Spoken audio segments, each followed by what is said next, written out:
ठीक है मीना जी, आवाज़ बढ़ा लीजिए अपने, इतनी हिम्मत बढ़ाइएगा कि अगल बगल वाले उठ जाए, नहीं तो आपको घर से निकाल दिया जाएगा मेरे चक्कर में। बहुत सारे लोग बेचारे जितने हमारे व्यूअर्स हैं रात वाले, वो तो सब इसी कष्ट में हैं कि उनके घर में झगड़ा होता रहता मेरे चक्कर में। हाँ चलिए शुरू करेंगे।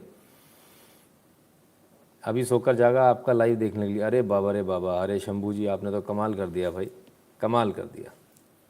चलिए तो शुरू करें, कहाँ से शुरू करें? आपकी सेहत से। भारत ने आज एक कीर्तिमान स्थापित कर दिया और वो कीर्तिमान ये रहा आपके सामने, 90 करोड़ लोग डोज लगा दी गई अब तक वैक्सीनेशन की। 90 करोड़, बोले तो 900 मिलियन। उड़ी बाबा, 90 करोड़ डोज लग गई, पता भी नहीं चला कैसे फटाक से लग गई। कुछ लोग रो रहे थे वैक्सीन नहीं है, वैक्सीन नहीं है, हमने ये सेंटर बंद कर दिया, हमने। जो लोग ये रो रहे थे कि हमारे पास वैक्सीन नहीं है, हम सेंटर बंद कर रहे हैं, फलान कर रहे हैं, ढिकान कर रहे हैं, असलियत ये है कि आज वैक्सीन वो उठा नहीं रहे हैं अपने कोटे की। आज सरकार कह रही कि भैया अपने कोटे की वैक्सीन उठा लो, तो ये तमाम सारी जो राज्य सरकारें हैं, जिसमें खासकर दिल्ली सरकार है, अपने कोटे की वैक्सीन नहीं उठा रही है। और उससे भी दूसरी मज़े की बड़ी मज़े की बात यह है कि सरकारी वैक्सीन नहीं लगाई जा रही, जो फ्री वाली है वो नहीं लगाई जा रही है, प्राइवेट में लग रही है। भैया देख लेना, ऐसा नहीं हो सरकारी घूमकर पहुंच गई प्राइवेट गई, है ना, क्योंकि प्राइवेट वालों ने तो ऑर्डर कैंसिल कर दिए हैं, उनके कोई आ नहीं रहा है, वो कह रहे हैं। आदित्य राज जी बहुत बहुत धन्यवाद आपका, ठीक है ना। तो ये क्या चल रहा है भाई दिल्ली में, ज़रा बता दो। लंबी लंबी लाइनें भी लगवा रहे हो, वैक्सीन भी नहीं लगा रहे हो, कर क्या रहे हो भाई? क्या चल क्या रहा है दिल्ली के अंदर? थोड़ा सा देखिएगा, समझिएगा। 90 करोड़ वैक्सीन लग चुकी है देश भर में, ज़्यादा नहीं है, कम है। कितनी होनी चाहिए थी, है ना? आपकी कम से कम 200 करोड़ के आसपास होनी चाहिए थी वैक्सीनेशन। अभी तक 90 ही है, हाफवे मार्क भी नहीं है। तो फटाफट जाइए, दौड़ कर जाइए और वैक्सीन लगवाइए, इससे पहले कि वैक्सीन ख़त्म हो जाए, क्योंकि अब दूसरे देशों को वैक्सीन जानी शुरू होने वाली है। टाटा बाय बाय हो जाएगा, वैक्सीन मिलेगी नहीं, फिर आप बोलोगे वैक्सीन नहीं मिल रही। ये कौन लोग हैं जो आने के बाद, रोज़ बोलने के बाद भी लाइक नहीं करते? भाई क्या प्रॉब्लम है भाई? लाइक करते जाओ ना, क्यों बार बार बोलना पड़ता है? लोकेश जी बहुत बहुत धन्यवाद। लाइव में 4 मिनट की ऐड चलाई, आई शाबाश वैभव जी, बहुत बढ़िया। चलिए, ऐड पे ज़्यादा भरोसा मत किया कीजिए, क्योंकि क्या होता है ना, बहुत स्मार्ट हैं जो यूट्यूब और गूगल वाले लोग हैं। डॉलर का साइन होता है मोनेटाइजेशन का, वो ग्रीन होता है, तो जो ऐड चलती है उसका कुछ, वो उसको कैलकुलेट कर ही नहीं सकते कैसे, उसका कुछ एक परसेंटेज आपको मिलता है। लेकिन हमारे वीडियो पे अक्सर येलो कर देते हैं उसको, रेड नहीं करते, इनएलिजिबल नहीं करेंगे, फिर तो ऐड नहीं चला पाएंगे, तो येलो कर देते हैं, लिमिटेड और नो एड्स, दबा कर ऐड देते हैं और कोई पैसा नहीं देते हैं, बोले जाओ मज़े करो। तो ऐड रेवेन्यू हमारी लगभग ज़ीरो है, कोई ऐड रेवेन्यू, हमारी ऐड रेवेन्यू के नाम पर कुछ नहीं आता हमारे पास में। जो होता है आप लोगों का डायरेक्ट कंट्रीब्यूशन होता है, इसलिए हम दिमाग भी नहीं लगाते। मैनी ये टाइम्स तो अपील ही नहीं करते हैं, कौन अपील करेगा? क्योंकि हमारा पर डे का काम होता है, उनको अपील करो, 2 दिन बाद वो उसको सुनेंगे, उसके बाद बोलेंगे हाँ आपका वीडियो ओके था, तो तब तक तो खेल खत्म हो चुका ना। जो ऐड चला चुके हो तो गए, उसका पैसा थोड़ी देते हैं। So there is a lot of difference, इसमें तो दिमाग लगाना ही बेकार है। और सिर्फ ऐसा नहीं कि हमारे यहाँ पर ऐसा होता है, मतलब यूट्यूब पर ऐसा था, अगर आप अपनी वेबसाइट खोल लेंगे, उसमें गूगल एडसेंस लगाएंगे, तब भी ऐसे ही होता है। उसको पता है कि उसका सिक्का चल रहा है भाई मार्केट में, है ना, तो क्यों वो डरेगा किसी से? डेटा पैक की शुरुआत मेरे लाइव से होती, बहुत बढ़िया मनोज बाथम जी, बहुत अच्छी बात है, तो है ना। और पूरा आधा डेटा तो मैं ही खा जाता हूँ आपका। चलिए तो ये स्थिति है, 90 करोड़ का मार्क टच कर लिया आज, उसको पार कर गए, 90 करोड़ डोज लगा ली। अमाउंट लगाएं अपन, कितना होता है 90 करोड़, कोई लगा के बता सकता है क्या? नीला त्रिवेदी जी जय सिया राम, कोई अमाउंट लगा कर बताओ यार जरा, क्या भाव चल रही है अभी वैक्सीन? लास्ट में क्या भाव थी? 500-700 रुपये थी, कितनी थी? लगाना यार, 90 करोड़ के कितने हो रहे? पेट्रोल महंगा तो नहीं लग रहा? वो जो पेट्रोल थोड़ा सा महंगा है ना, वो जो पेट्रोल थोड़ा महंगा है, उसमें ये मान लेना, इसके पैसे माइनस कर लेना, ठीक है, अपने आप सही लगने लगेगा। हरे शंभू कहते हैं 90 करोड़ में वासिम को भी मिला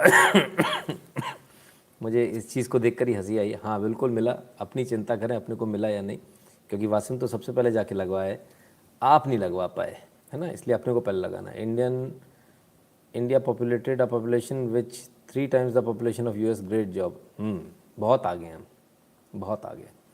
हरेंद्र कुमार यादव जी, धन्यवाद भैया। ये हिपोपोटेमस आपके बड़े अच्छे से डूबे रहते हैं और कभी कभी निकल आते हैं, सही है, आँख भी चमका देते हैं, धन्यवाद भाई। तो कितना हो गया, 4 लाख करोड़ हो गया? नहीं नहीं, 4 लाख करोड़ कैसे हो जाएगा? चलो कोई बात नहीं, जो भी अमाउंट हो आप लगा लेना अपने हिसाब से, सब लोग अपना अपना पैसा लगा लेना, समझ लेना। फिर भी किसी को पेट्रोल महंगा लग रहा है, अमेरिकन स्टैंडर्ड उसको भारत में चाहिए, सड़कें तो बन गई हैं, अमेरिका से बेहतर बन गई हैं। अच्छा, क्या विश्वास नहीं हो रहा? होकर आ जाओ, एक बार देख लो, होकर आ जाओ, या जो वहाँ से आए आपके रिश्तेदार उसको लेकर चलो, दिल्ली मेरठ, हाँ, आगरा दिल्ली, जयपुर दिल्ली, हाँ, मुंबई पुणे, ज़रा एक बार घुमा लाओ यार, हाँ, ठीक है ना, अच्छा रहेगा।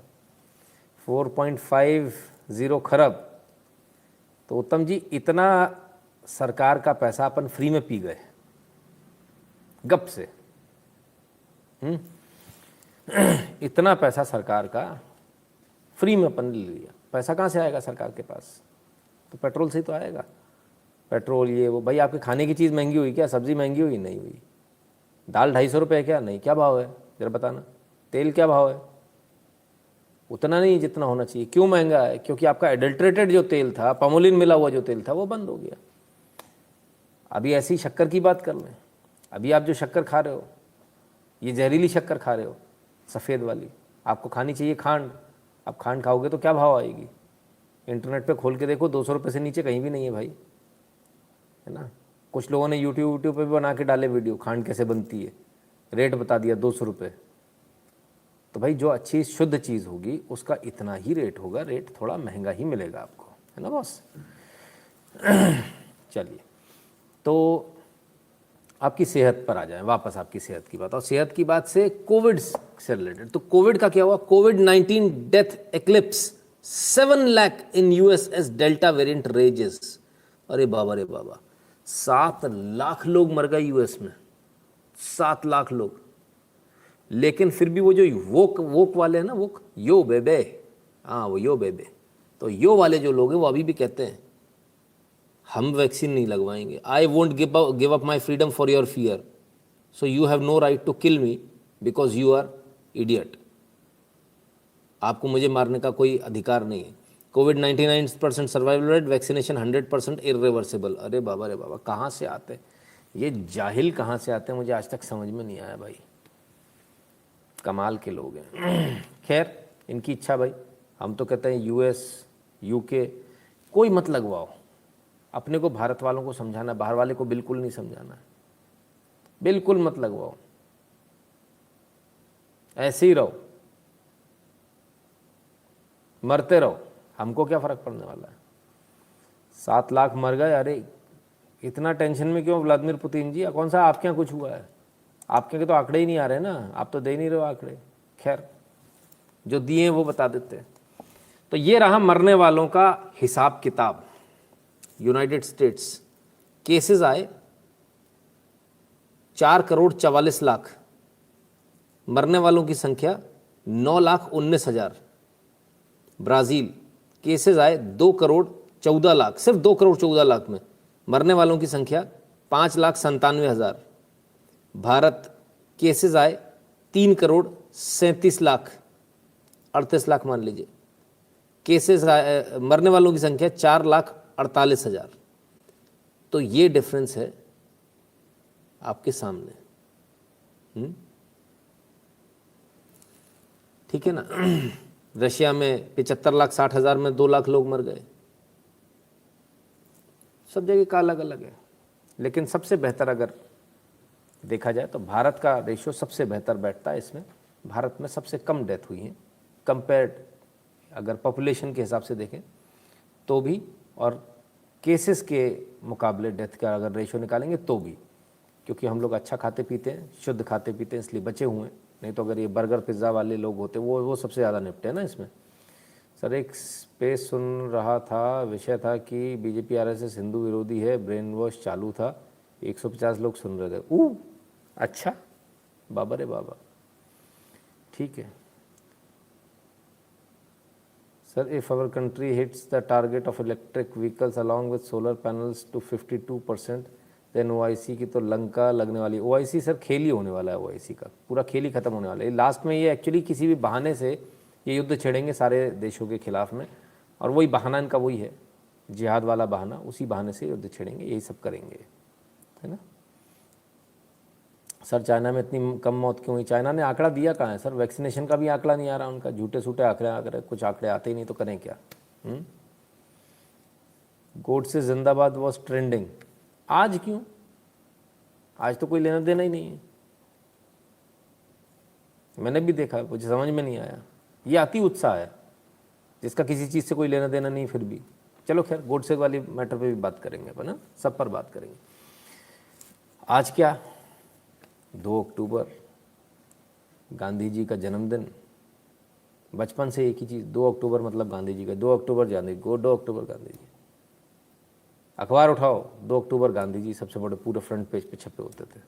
हेमंत शाह जी नमस्ते, कुछ और होता ही नहीं था देश के अंदर। लेकिन अब बदलाव आ रहा है, अब बदलाव आ रहा है, ये रहा वो बदलाव। अब शास्त्री जी को भी पूछा जाने लगा है। देश के दूसरे प्रधानमंत्री, जय जवान जय किसान का नारा देने वाले, हरित क्रांति लाने वाले, आज आप जो अन्न आराम से खा रहे हो, जो विदेशों से नहीं इंपोर्ट करना पड़ रहा, वो इनकी वजह से। जिन्होंने सब कुछ किया उनको लोग भूल गए, और जिन पर यह आरोप है कि उनकी वजह से देश के 3 टुकड़े हुए, उनको लोग पूछते हैं। लेकिन अब स्थिति बदल रही है। 2 अक्टूबर को अब दोनों दिख रहे हैं, और ये बदलते भारत की तस्वीर है। Nation pays tribute to Gandhi ji and Shastri ji on their birth anniversary. 2 लोग एक ही दिन जन्मे हुए, और कितना ज़मीन आसमान का फ़र्क है, कितना ज़मीन आसमान का फ़र्क है। अमित शर्मा कहते हैं जय श्री राम, सर हमेशा हिंदू त्योहारों को ही टारगेट क्यों किया जाता है? क्योंकि आप प्रतिकार नहीं करते, क्योंकि आप सॉफ्ट टारगेट हो, आप मान लेते हो बात को। जो हिंदू त्यौहार को टारगेट करे, यदि आपने उसका धंधा बंद, देखिए रीढ़ की हड्डी क्या होती है, धंधा, यदि उसका धंधा बंद हो जाए तो क्या करेगा वो? कभी दोबारा ऐसी हिमाकत नहीं करेगा। तो आप इतना कीजिए, वो होगा। किसी ने मुझसे पूछा कि नाथूराम गोडसे के बारे में आपके क्या विचार हैं? देखिए मेरे व्यक्तिगत विचार इस चैनल पे मायने नहीं रखते, फिर भी आपने पूछा, क्योंकि इस चैनल का मेरे व्यक्तिगत विचारों से कोई लेना देना है। विचार मेरे व्यक्तिगत हो सकते हैं, चैनल अपनी चाल चलता है, फिर भी आपने कहा है तो व्यक्तिगत विचार अगर आपने पूछे हैं तो मैं बता देता हूँ। कोई व्यक्ति का एक कृत्य से उसकी पूरी लाइफ को आप डिफाइन नहीं कर सकते, एक कृत्य से नहीं कर सकते, इस चीज़ को हमको समझना पड़ेगा।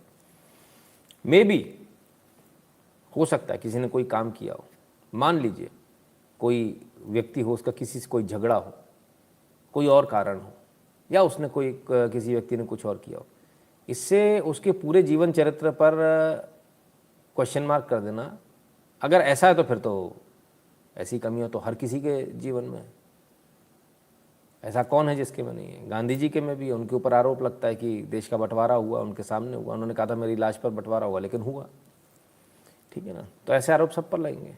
जहाँ तक बात होती है, एक सवाल उठता है कि क्या नाथूराम गोडसे देशभक्त थे या नहीं थे। अगर देशभक्त नहीं थे, एक जेन्युइन एनालिसिस करेंगे हम, अगर देशभक्त नहीं थे तो पागल कुत्ते ने काटा था, फिर हुआ क्या था? गांधी जी ने कोई व्यक्तिगत उनसे कोई दुश्मनी तो थी नहीं। जो दुश्मनी जो भी उन्होंने जो किया, वो देश की परिस्थिति को देखते हुए आवेश में आके किया। तो इसमें तो कोई दो राय नहीं है कि उनकी राष्ट्रभक्ति पर, उनकी देशभक्ति पर कोई वो कर सके। कुछ लोगों का कहना है नाथूराम गोडसे के लिए जो अच्छा बोलेगा वो उसको फांसी चढ़ा दो। आज मैंने ऐसे भी लोगों को देखा कि उनको एक्सपोज करो, किसी नेता ने ऐसा बोला, भाजपा के नेता ने ऐसा बोला कि भाई वो उनको एक्सपोज करो, पब्लिकली नाम लो। भाई पब्लिकली नाम लेने की आवश्यकता नहीं है, पब्लिकली लोग सामने आते हैं, बिल्कुल खुले में चौड़े में सामने आते हैं, उसमें कोई घबराने वाली, डरने वाली बात नहीं है। डर आपको लगता है, घबराहट आपको होती है, आपके अंदर हैसियत नहीं, आपके अंदर औकात नहीं है कि आप लोग क्लोज डोर प्रोसीडिंग को लेकर आए। क्यों क्लोज डोर प्रोसीडिंग्स, वाई? क्या ये बात सही नहीं है कि गांधी जी के परिजनों ने एप्लीकेशन आगे मूव करी थी जिसको कि उसको नेहरू जी ने मना कर दिया था, बोले नहीं? क्या ये बात सही नहीं है कि इस केस को बहुत जल्दी निपटाया गया? क्या ये बात सही नहीं है बहुत सारी चीज़ें हैं, इन्वेस्टिगेशन का मैटर है। फाइलें खुलेंगी तो सामने आ जाएगा। फाइलें खोलने में कुछ लोगों को डर लगता है। एम के गांधी का चीरहरण करोगे, अभिजीत कुमार जी कहते हैं नहीं सर, हमारा किसी का चीरहरण करने की हमारी क्या हैसियत, हमारा कोई क्या मंशा। हमारा काम है अपना काम करना, आपको फैक्ट्स दिखाना, वो फैक्ट्स हम दिखाते हैं। Nitin ji, indeed it's second should be marked as the year we started celebrating Shastri ji's birthday. बिल्कुल तुषार जी, एब्सोल्युटली, इसमें कोई दो राय नहीं है। तो ये रहता है इस प्रकार से, है ना। अभी किसी सज्जन ने लिखा, हिंदू राष्ट्रवादी ने, नाथूराम अमर रहे। क्यों लिखा, किस लिए लिखा? बेसिकली क्या है, हम लोग अति उत्साह बहुत है, उसके पीछे क्या है वो नहीं मालूम है। अभी कोई आदमी 4 सवाल कर देगा, हमारे पास जवाब नहीं होंगे, तो पहले पढ़िए, अध्ययन कीजिए, आपको आके कोई बता देता है। अभी एक सज्जन ने आज सुबह मुझे फ़ोन किया, नितिन जी आपने गलत बताया। मैं क्या गलत बताया? बोले वो आपने बोला कि राम जी ने सीता जी को छोड़ दिया था। मैंने कहा हाँ। बोले ऐसा नहीं है। मैंने कहा मालूम है। तो बोले लेकिन ऐसा नहीं है। मैंने कहा मालूम है। फिर ऐसा क्यों बोला? तो बोला कुछ कारण है उसका। ठीक है ना, जिसको जैसा समझ में आए, हमारा काम है उसको वैसे समझाना, है ना। तो घबराने डरने की ज़रूरत नहीं होती, हमको खेलना आना चाहिए, हर बॉल पर छक्का लगाना आना चाहिए, तो वो हमको करना आना चाहिए, ठीक है ना। I did everything about court proceeding. अच्छा, तो अच्छी बात है, उसको पब्लिक डोमेन में आना चाहिए फिर तो कोर्ट प्रोसीडिंग को। आपने कैसे पढ़ लिया सर जब क्लोज डोर है? तो आप आईबी में हैं, रॉ में, आपको परमिशन कैसे मिल गई? आप तक डॉक्यूमेंट्स कैसे आ गए? डॉक्यूमेंट्स तो पब्लिक डोमेन में है ही नहीं, फिर आप तक कैसे आ गए? आपने जो पढ़ा, जो सुना, वह आपने कोर्ट की प्रोसीडिंग नहीं पढ़ी। आपने जो पढ़ा, जो बाहर है, जो आपको पढ़ाया गया, है ना। अभी अंदर क्या लिखा है वो एक अलग बात है, ठीक है ना, उसमें भी बहुत सारी चीज़ें, ठीक है। चलिए पहले हम इनकी बात कर लें, गांधी जी की, है ना। संदीप स्वामी जी, बहुत बहुत धन्यवाद। ठीक है, पूरे कमीशन की रिपोर्ट सार्वजनिक की जानी चाहिए जी, बिल्कुल की जानी चाहिए। गोलियों पर भी बड़ा विवाद है। तो खैर, भारत में बदलाव तो आ रहा है भाई, बदलाव ये आपके सामने इस प्रकार से बदलाव आपको देखने को मिल रहा है। अब क्या, गांधी जी का बर्थडे है, गांधी जी की अलग अलग बहुत सारी फ़ोटोग्राफ्स आपने देखी होंगी। आज गांधी जी की एक फ़ोटोग्राफ हमने ट्वीट करी, किस किस को याद, किस किस ने देखी है फ़ोटो, किस किस ने नहीं, हमें नहीं मालूम। ये हैं गांधी जी, वारंट ऑफिसर थे, यूनिफॉर्म में है, ब्रिटिश यूनिफॉर्म है ये, सर्विंग, ठीक है।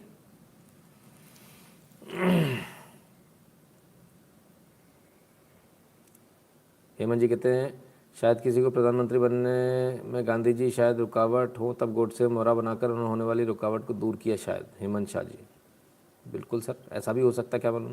जिसको गांधी गोडसे को पूरा से जानना है वो एस के विश्वास की पुस्तक पढ़े, पुस्तक का नाम है वाई गोडसे किल गांधी। गांधी और बोस जीडी बख्शी पढ़ा है, गांधी फ्रॉड। अच्छा जी, देखिए 2-3 चीज़ें होती हैं, कब क्या करना है क्या नहीं करना है, इसमें कोई दो राय नहीं है कि टेक्टिकल एरर जिसे बोला जाता है वो नाथूराम गोडसे से हुई थी। इसकी आवश्यकता नहीं थी जो उन्होंने किया, और इसको सही ठहराया नहीं जा सकता, इसको कोई सही ठहरा नहीं सकता, ठीक है ना। और ज़बरदस्ती हीरो बना दिया, सोचा नहीं होगा ऐसा होगा, लेकिन सोचना चाहिए। इसलिए मैं कहता हूँ आप लोग अति उत्साह में मत चलिए। जब अति उत्साह में चलेंगे तो अक्सर ऐसे गलत कदम हो जाएंगे, जिसको आप, जो ऑलरेडी ख़त्म हो चुका उसको आप हीरो बना देंगे। ऐसा कई बार ऐसा होता है ना। तो खैर आइए, तो इस फोटो के बारे में हम बात कर रहे थे। किस किस ने फ़ोटो देखा भाई, किस किस को ये गांधी जी का ये वाला फ़ोटो, और ये फ़ोटो 100% जेन्युइन है, पूरी जिम्मेदारी के साथ हमने अपने ऑफिशियल ट्विटर हैंडल से NSO 365 से इसको ट्वीट किया है ना। तो ये मत सोचिएगा कि ये फ़ोटो फेक है, बनाया हुआ है, गांधी जी का नहीं। मैं खुद अपने लाइव पर आपको बता रहा हूँ, ये गांधी जी का फ़ोटो है, ठीक है, ब्रिटिश वारंट ऑफिसर की ड्रेस में, ठीक है। चलिए तो थोड़ा सा गांधी जी को विश्लेषण कर लें। आज आज 2 अक्टूबर है, अच्छा दिन है। जो जेन्युइन विश्लेषण है हम वही करेंगे, कोई अपने मन से या अपने दिल की बात या अपना क्या लगाना है वो नहीं करेंगे, है ना। वो आपको देखना आपको क्या करना है। मेरा काम है तथ्यों के आधार पर चीज़ों को रखना आपके सामने, राइट। आइए, SAHO south African history online, south African history जो आर्काइव से निकाली हुई है, उस हिस्ट्री को ऑनलाइन रखा गया, वो हिस्ट्री हम आपको पढ़ा रहे हैं। 7 जून 1893 क्या हुआ था? MK Gandhi is forcibly removed from a whites only train carriage. Okay, ठीक है। किस तारीख को? 7 जून 1893 को। डेट को नोट कर लीजिएगा अगर याद ना रहे तो, और एक एक चीज़ जो बोलता हूँ उसको नोट करते जाइएगा। आइए, अब मैं नहीं कह रहा हूँ, जो कुछ कह रहा है साउथ अफ्रीकन हिस्ट्री ऑनलाइन कह रहा है ना, साउथ अफ्रीकन हिस्ट्री के आर्काइव्स में जो है वो कह रहा है। क्या कह रहा है? On June 7 June 1893, MK Gandhi, later known as Mahatma Gandhi, great soul, was forcibly removed from a whites-only carriage on a train in Petersburg for not obeying laws and segregated each carriage according to race. अच्छा, तो ये जो train थी इसमें जो डब्बे थे वो एक एक डब्बे अलग अलग रेस के लिए अलॉटेड थे। फलाना इसमें जाएगा, ढिकाना इसमें जाएगा। अभिषेक प्रताप सिंह जी नमस्ते। अपने ऐसा होता है कि नहीं होता? अपने आज भी ऐसा होता है, पूरी दुनिया में आज भी ऐसा होता है, सिर्फ अपने यहाँ नहीं। गुजराती सोसाइटी माने गुजराती रहेगा, महाराष्ट्रियन सोसाइटी माने महाराष्ट्रियन ही रहेगा, सिंधी सोसाइटी नॉन सिंधीज को नहीं बेचेंगे, राइट। उस जमाने में ऐसी व्यवस्था करी थी। किस कारण से करी थी, वो सही थी गलत थी, वो उस जमाने में जाकर आपको देखना पड़ेगा। किसी के पास टाइम मशीन है पीछे चले जाओ देख लो, हमको नहीं मालूम वो सही थी गलत थी, वो भी आपको देखना। तो डब्बे अलग अलग थे। वाइट्स ओनली का जो डब्बा था, गोरे ही इसमें रहेंगे, तो दूसरा भी होगा कोई इंडियन ही इसमें रहेंगे, क्योंकि जो इसमें लिखा है वो यही लिखा है कि the obeying for not obeying laws that segregated each carriage. यानी अगर आप, नियम क्या था? नियम यह था आपके लिए जो डब्बा बना आप उसमें चढ़ेंगे, ये एक नियम है। अच्छा, क्या हो गया? तो इस नियम को क्यों तोड़ा? आपका जो डब्बा था आप उसी में चढ़ते, आप जबरदस्ती वाइट्स वाले डब्बे में क्यों चढ़े? आपको क्यों उतारना पड़ा? अब लोगों को हंगामा करेंगे लोग, हो नितिन शुक्ला ऐसा बोलता है। अच्छा, ये बुरा लगा है कि दूसरे डब्बे में चढ़ गए तो उतार दिया, ठीक है। आज कोई अगर अच्छे नंबर लाता है, 90 नंबर लाता है, कहता मुझे इस डब्बे में चढ़ जान दो, मुझे इस नौकरी वाले डब्बे में चढ़ जान दो, मुझे ये नौकरी ले लेने दो, तो उसको निकाल कर बाहर फेंक देता है, भग, ये दलित ओनली डब्बा है, इस नौकरी में सिर्फ दलित ही जाएगा, 50% वाले तुम आ जाओ, 90 वाले तुम निकल बाहर। 50 तो बहुत ज़्यादा बोल दिया, 25 वाले 15 वाले तुम आ जाओ। तो ये तो आज भी हो रहा है, फॉर्म चेंज हो गया, हो तो आज भी रहा है ना, सिर्फ थोड़ा सा उसका बदलाव, उसकी जो कार्यशैली उसमें बदलाव हो गया। तो नियम आज भी है, नियम के अनुसार आप अपने उसमें भरते हो फॉर्म। आप SC ST में भरते हो क्या? नहीं भरते हो। अब आप SC ST में फॉर्म भर दो, आपका रिजेक्ट हो जाए तो फिर क्या होगा? फिर आप बोलोगे तो गलत हुआ, तो आपने फॉर्म गलत भरा था। तो उस डब्बे में चढ़ने की आखिर आवश्यकता क्या थी? उसमें चढ़ने की आवश्यकता नहीं, या तो गलती से चढ़ गए या जानबूझकर चढ़े। ऐसा क्यों? जानबूझकर क्यों चढ़े? खैर, भाई निकाल कर बाहर फेंक दिया गया। कब? 1893 में। डेट आपको दिखनी चाहिए भाई, 1893 में, ठीक है। तो जो नियम है उसका पालन नहीं किया, इसलिए प्रॉब्लम आई। हम इसको बहुत तरीके से देख सकते हैं, हम इसको इस तरह से देख सकते हैं। तब ये था गोरे और नॉन गोरे, हो सकता था वो गोरे और नॉन गोरे होके आज की जो क्लास बदल गई है, पैसे और नॉन पैसे, कि आप जनरल का टिकट लेके एसी में नहीं चढ़ सकते, एसी वाला उतार देगा आपको, है ना। तो इसको इस तरह से भी ले सकते हैं, बहुत सारे एग्जाम्पल है जिसको ले सकते हैं, ठीक है। जो आपको अच्छा लगता हो, जिससे आपकी भावना बहन आहत न होती हो, वो एग्जाम्पल ले लीजिए। तो आपको नियम फॉलो करना था, आपने नियम फॉलो नहीं किया, इसलिए आपको उतार दिया गया, ठीक है। अब आपने जो सत्याग्रह किया, भारत में आके जो किया, कब किया? जी उत्तम जी माफ़ी चाहता हूँ, कहते हैं कि संगत में आदत बिगड़ रही देर रात तक जागने की। खैर, अब 1893, ठीक है, 1893 में फेंका, गुस्सा आया, ऐसा यहां के इतिहासकार बताते हैं कि गुस्सा आया।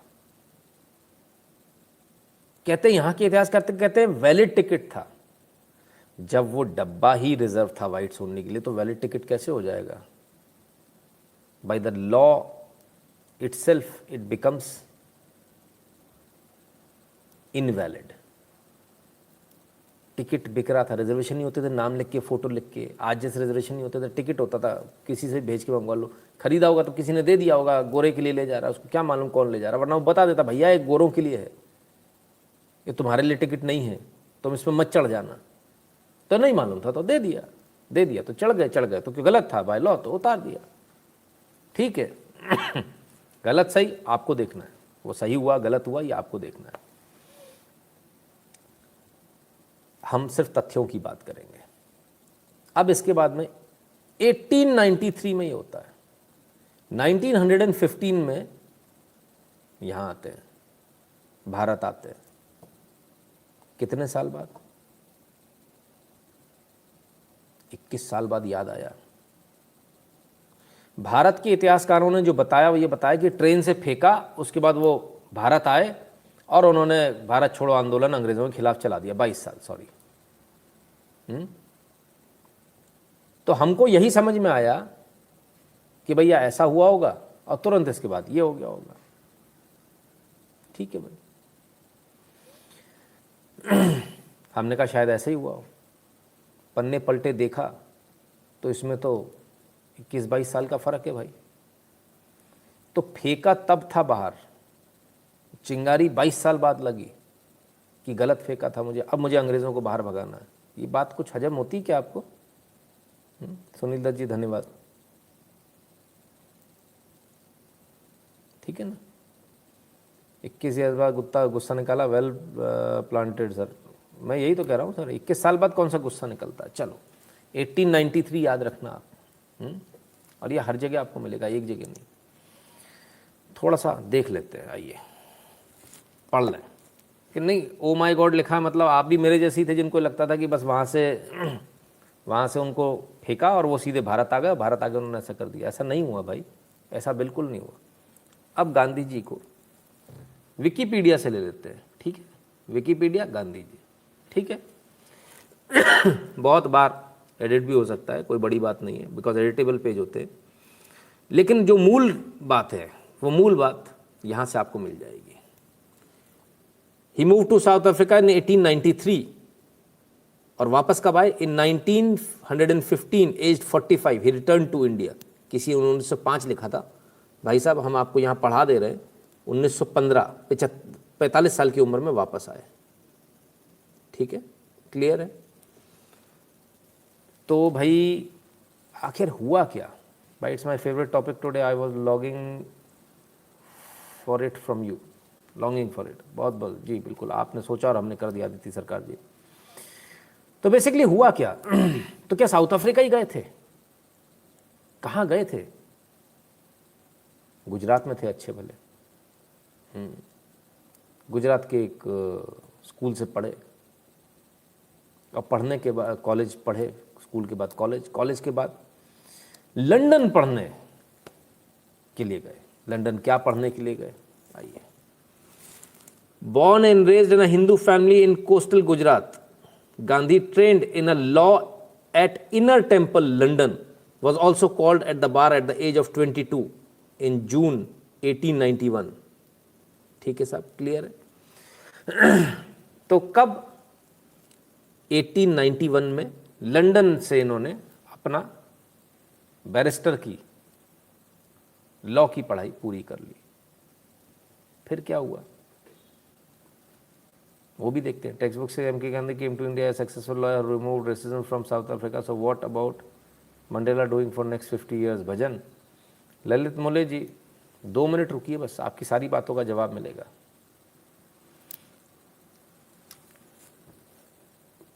अरिंदम सरकार कह रहे हैं कि ऑडियो वीडियो ओके नहीं है, स्निक नहीं हो रहा, कोई बात नहीं है ना। चलिए फिर भी आप कहते हैं तो मैं 1 मिनट को इसको रोक कर दोबारा से आपके लिए, आप ठीक है। आप मेरे ख्याल केशव दुबे कहते हैं sir my views that Gandhi was thrown just because of racism although had valid ticket. Keshav Dubey ji अच्छा ठीक है, 1 मिनट दोबारा आता हूँ केशव दुबे जी आपके पास। भारत छोड़ो आंदोलन 1942 में हुआ था, बुरी तरह से विफल हुआ था, और यह कांग्रेस गांधी के स्वतंत्रता का अंतिम संघर्ष 1946 में ब्रिटेन द्वारा। ठीक है बॉस, बिल्कुल ठीक बात। केशव दुबे जी मैं नहीं कहूँगा, मैं आपको वो हिस्ट्री पढ़ा दूँ जो भारत की नहीं है, साउथ अफ्रीका में लिखी गई है, साउथ अफ्रीकन हिस्ट्री ऑनलाइन, और यहाँ ये लिखते हैं for not obeying laws that segregated each carriage according to race. उस समय का ये लॉ था, आपने लॉ नहीं माना, ठीक है, उस समय का कानून था, आपने कानून नहीं माना। वो कानून गलत और सही एक अलग बात है, पर आपने कानून नहीं माना। आज किसान वाले भी बैठे हुए हैं, वो भी कहते हैं जी गलत है, वो आपकी सड़क रोक के बैठे तो वो भी सही बैठे, कल उनको पटरी, रेल की पटरी भी सारी रोक देनी चाहिए, फिर आप शिकायत मत करना। देखो सर, कानून गलत है, कानून के लिए लड़िए, आप गलत नहीं कर सकते, आप उसको नियम नहीं तोड़ सकते, रूल्स नहीं तोड़ सकते, ठीक है ना। For most people like our views about people like Gandhi ji have been forced by fake historians, I would request viewers to study the books written by contemporary to have clear understanding. Absolutely. ठीक है केशव जी, हाँ चलिए समझ में आ गया उनको, बहुत अच्छी बात है। बहुत आराम से चलेंगे ताकि सबको एकदम से समझ में आ जाए चीज़ों, कहीं कोई कन्फ्यूजन रहे। 1893 में वहाँ थे, उससे पहले 1891 में 1889 में भारत से गए पढ़ने के लिए, और 1891 में पढ़ लिए। 1893 में कहाँ से पढ़ लिए? लंदन से। फिर वहाँ कैसे पहुँच गए? 1893 में पढ़ने, 1891 में पढ़ने के बाद वापस भारत आए। सक्सेसफुल लॉयर किसी ने कहा था, सर मैं कुछ नहीं कहूँगा, मैंने आपसे क्या कहा, मैं आज आपको सिर्फ तथ्य दूंगा, आप पढ़िए क्या सही है क्या। Called to the bar, Wikipedia से दिखा रहा हूँ मैं आपको, हाँ Wikipedia. Called to the bar, यहाँ आ जाइएगा सीधे। Gandhi at age 22 was called to the bar in June 1891 and then left London for India. When he learned that his mother has died while he was in London and that his family has kept news for him, his attempts at established a law practice in Bombay failed. भाई थोड़ा प्यार से दिखाऊं तो गड़बड़ हो जाएगी। His attempt at established a law practice in Bombay failed because he was psychologically unable to cross-examine witnesses. तो मुंबई में आए, मुंबई में आकर कोशिश करी। भाई सक्सेसफुल लॉयर तो तब होते ना जब सक्सेसफुल होने की नौबत आती, वहाँ तो प्रैक्टिस ही नहीं कर पाए, लंदन में नौबत ही नहीं आई, भारत में आए मुंबई में, तो मुंबई में फेल हो गए। अब जो वकालत है चली नहीं, क्यों? क्योंकि क्रॉस एग्जामिन करना नहीं आता था, साइकोलॉजिकली फेल हो गए। जो फंसाना घुमाना आता वो नहीं आता था, तो साइकोलॉजिकली फेल हो गए, तो मुंबई में प्रैक्टिस फेल हो गई। अब क्या करें, प्रैक्टिस फेल हो गई, आगे देखते हैं। He returned to Rajkot to make a modest living drafting petitions for litigations, but he was forced to stop when he ran afoul of British officer Sam Sunny. भाई उसमें भी लफड़ा हो गया, एप्लीकेशन लिखते थे उसमें भी लफड़ा हो गया, बोले रुक जाओ भाई, रहने दो, लफड़ेबाजी मत करो। In 1893 a Muslim merchant in Kaithwar named दादा अब्दुल्ला contacted गांधी। भाई इस चीज़ को याद रखना, 1893 में मुस्लिम मर्चेंट था कैथवार का, जिसका नाम था दादा Abdullah. Contacted Gandhi. Abdullah owned a large successful shipping business in south Africa. अच्छा। His distant cousin in Johannesburg needed a lawyer, and they preferred someone with Kathiawadi heritage. Gandhi inquired about his pay for work. They offered a total salary of 105 pounds उस जमाने में, $17,200 in 2019 money, plus travel expenses। बताइए, $17,200। He accepted it, knowing that it would be at least 1 year commitment in the colony of Natal, South Africa, as a part of British Empire। ठीक है साहब। अब ज़रा इसको हिंदी में समझा दूँ जिनको समझ में ना आया हो। वहाँ से लौटे, माताजी एक्सपायर हो गई, पता चला। अब माताजी एक्सपायर हुई या नहीं हुई, क्या मतलब माताजी की वजह से लौटे या कोई और कारण था, ये तो नहीं मालूम, या वहाँ प्रैक्टिस फेल होने के बाद लौटे, ये नहीं मालूम, लेकिन लौटे भारत में। मुंबई आए, मुंबई में प्रैक्टिस फेल हो गई, नहीं चला पाए। लोगों ने बोला काबिलियत नहीं है, क्रॉस एग्जामिन नहीं कर पाते, तो कैलिबर नहीं है, इसलिए फेल हो गए। वापस आए साहब, राजकोट आए, एप्लीकेशन ड्राफ्ट करने लगे लोग, उसमें भी गड़बड़ हो गई, किसी और के खिलाफ कुछ लिख गए, अंग्रेज़ के खिलाफ में कुछ लिख गए, तो उसमें लफड़ा हो गया और फिर वो भी बंद कर दिया उन्होंने। अब इनके पास में, अच्छा एक चीज़ और है, इनकी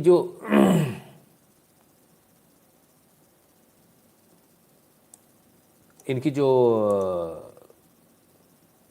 परवरिश है, जिसे बार बार जो बताया जा रहा है कि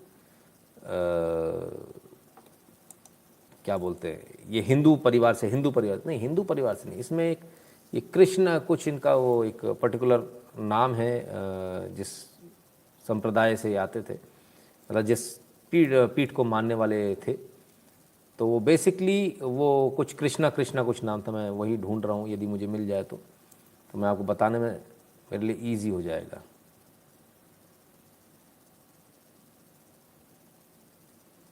खैर, तो इनके शुरू से ही जो है एक मुस्लिमों के प्रति एक वो था, कहना चाहिए लगाव था, और वो लगाव जो है वैष्णव पंथ नहीं, कुछ मैं नाम भूल गया पर्टिकुलरली, कुछ उसका नाम है, वो आज़ादी की लड़ाई के समय भी कुछ हुआ था, हरे कृष्णा पंथ, हाँ हरे कृष्णा पंथ, यस। तो खैर तो बेसिकली वो जो है बड़े इसमें विश्वास रखते थे कि नहीं, सब लोग सेक्युलर है। उन्होंने उसी पंथ के चक्कर में काफ़ी लोग, ऐसा बताया जाता है, ऐसा कहीं पढ़ा कि लोग कन्वर्ट भी हुए काफ़ी। खैर बहरहाल वो जो भी है, उस पर किसी और दिन लाइव करेंगे, क्योंकि उसके बारे में पूरा पढ़ना अभी बाकी है। तो कुल मिलाकर ये हुआ कि भाई 1889 में यहाँ से गए, 1891 में लंदन से पढ़े, फिर वापस आए, मुंबई में कोशिश करी प्रैक्टिस जमाने की, फेल हो गए। अब इनको मिला दादा अब्दुल्ला। दादा अब्दुल्ला ने इन पर बड़ी रहम करी, बहुत रहम किया इन पर, और रहम ये किया कि इनसे कहा कि भाई काम करोगे, तुम्हारे लिए काम है, लेकिन साउथ अफ्रीका में जोहान्सबर्ग में मेरा एक बंदा, उसको लॉयर चाहिए, वकील चाहिए, तुम वकील बन जाओ।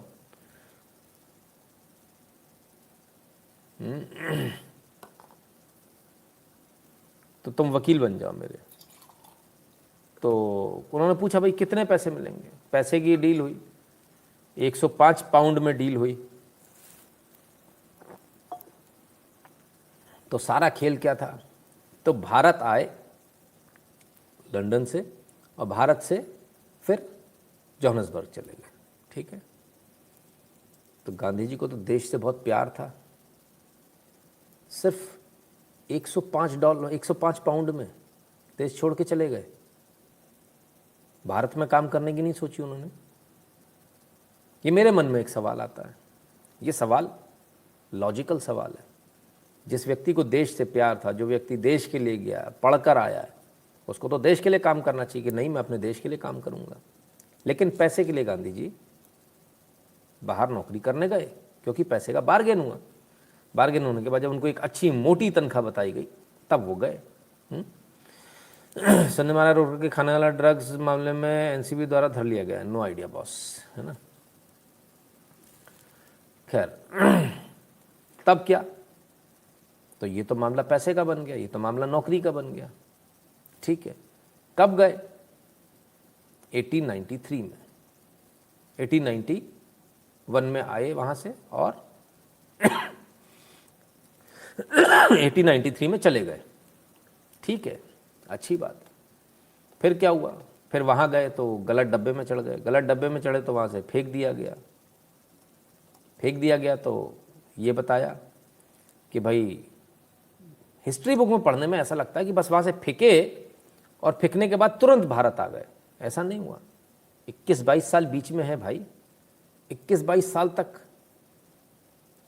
अंग्रेज़ों के प्रति गुस्सा पाले रहे। अच्छा, 1893 में फेंका गया था, गुस्सा 1893 से भर रहा था, 1893 से भर रहा था गुस्सा, ठीक है। आइए अब इस तस्वीर को देख लीजिए, ये भी मेरी नहीं है, विकिपीडिया से। Mahatma Gandhi in the uniform of a warrant officer in 1899। Okay, तो भाई 1893 में आपको ट्रेन से फेंका गया था, आपको अंग्रेज़ों के प्रति मन में बड़ा गुस्सा था, तो 1899 में आप अंग्रेज़ों के सिपाही बन गए, वारंट ऑफिसर बन गए। ये अंग्रेज़ों के प्रति कैसा गुस्सा है कि 6 साल बाद अंग्रेज़ों के पिट्ठू बन जाते हैं हम, अंग्रेज़ों के नौकर बन जाते हैं हम अंग्रेज़ों की नौकरी करने लगते हैं। ये बात मुझे कुछ हजम नहीं हुई, या तो ये बातें गलत लिखी हुई हैं, तथ्य के कसौटी पर खरी नहीं उतरती यदि इसको हम लगाते तो। ये जिग्सॉ पजल जो है ना, ये सॉल्व नहीं हो पा रही, कहीं की ईंट कहीं का रोड़ा, और कैसा भी करके भानुमति ने कुनबा जोड़ा, कुनबा भी नहीं बन पा रहा है। ठीक है, 1893 फेंका, 1899 अंग्रेज़ों के सेना में जाके वारंट ऑफिसर बन गए। अंग्रेज़ों ने नहीं बुलाया, ज़बरदस्ती चले गए। इतना गुस्सा था कि ज़बरदस्ती चले, और वो भी ऐसे वैसे नहीं। आइए उसको भी देखें। इंडियन एम्बुलेंस कॉर्प्स, ना ना ना ना, the Natal Indian ambulance corps, इसको ये पढ़िए, was created by Mahatma Gandhi. अरे यो, Natal Indian ambulance corps was created by Mahatma Gandhi, इन्होंने ही बनाया था, for the use by British as stretcher bearers. ओहो, during the second Boer war with expenses met by local Indian community. अरे मार ही डालोगे। तो साहब, Indian Natal Indian ambulance corps बना लिया, अपने लोग इकट्ठे कर लिए। वहां के जो लोग थे उनसे अंग्रेजों ने पैसा नहीं दिया, भारतीयों से चंदा किया, तुम पैसे दो, तुम पैसे दो, तुम पैसे दो। अंग्रेजों की तरफ से लड़ने जाना है, लड़ने क्या जाना मतलब जो अंग्रेज घायल हो जाएंगे उनको स्ट्रेचर पे डाल के लेकर आना है, ये काम हम करेंगे। तो अंग्रेज घायल क्यों होंगे? क्योंकि अंग्रेज एक युद्ध लड़ रहे थे, सेकेंड बोर वॉर। किसके खिलाफ लड़ रहे थे? साउथ अफ्रीका के खिलाफ और ऑरेंज स्टेट के खिलाफ। फिर क्या हुआ? Made by local Indian community, Gandhi and the corps served as the battle of Spionkop. It consisted of 300 free Indians, 800 intruded laborers. Gandhi was bestowed with Kesar-e-Hind and other medals by the British for his work bore. This was given up by Gandhi after Jallianwala, फलान निकाल। ठीक है साहब, तो ये स्थिति है। इन्होंने एक कॉर्प्स बनाया, अपने पैसे से बनाया, अंग्रेज़ों को उठाकर लाने के लिए बनाया, ठीक है। इसके बाद इनको भाई केसर हिंद की उपाधि भी मिली, मेडल भी मिला। 1993 में इनको ट्रेन से फेंका गया था। इनको बहुत गुस्सा आया, इनको इतना गुस्सा आया अंग्रेज़ों के खिलाफ कि इन्होंने बाकायदा एक कॉर्प्स बना लिया, अपने पैसे से बनाया और अंग्रेज़ों की मदद करी। अच्छा, मे भी हो सकता है गांधी के अहिंसा की डिसंटोड, जो हिंदू धर्म डिस्टॉर्टेड जो हिंदू धर्मशास्त्रों के अनुमोदित हैं, उसके पीछे एक जैन साधु था, इसका गुरु राजचंद्र। अच्छा जी, मुझे इतना नहीं मालूम सर, इतना नहीं।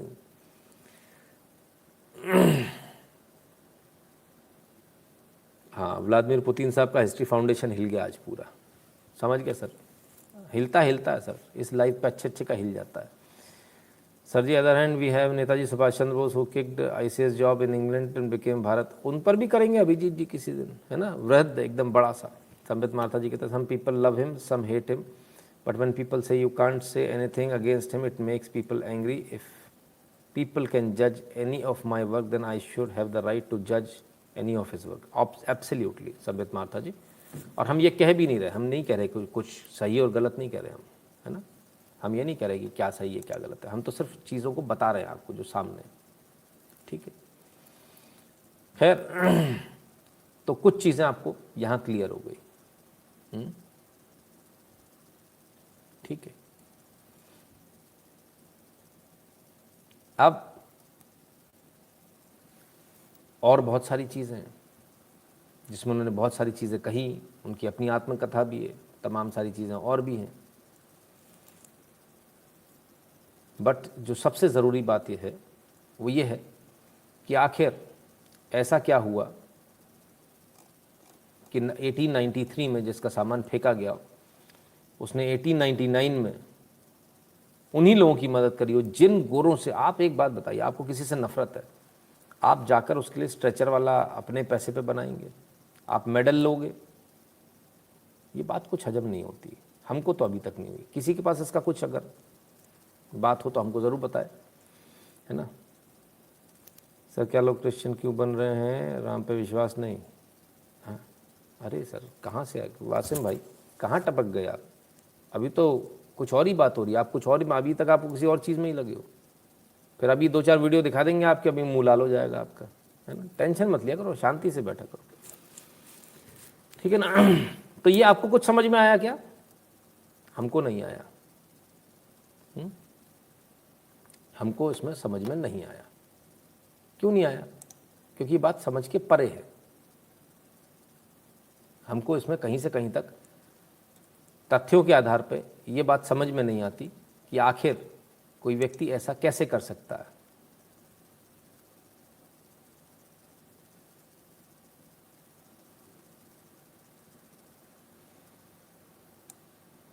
और दूसरी बात, जिस युद्ध की बात हो रही है उस युद्ध में एक तरफ अंग्रेज थे, दूसरी तरफ बेचारे वो लोग थे जिनके पास कुछ भी नहीं था और वो बेमौत मारे जा रहे थे, वो सारे लोग बेमौत मारे जा रहे थे, और एक तरफ अंग्रेज थे जो इनको धड़ाधड़ मार रहे थे।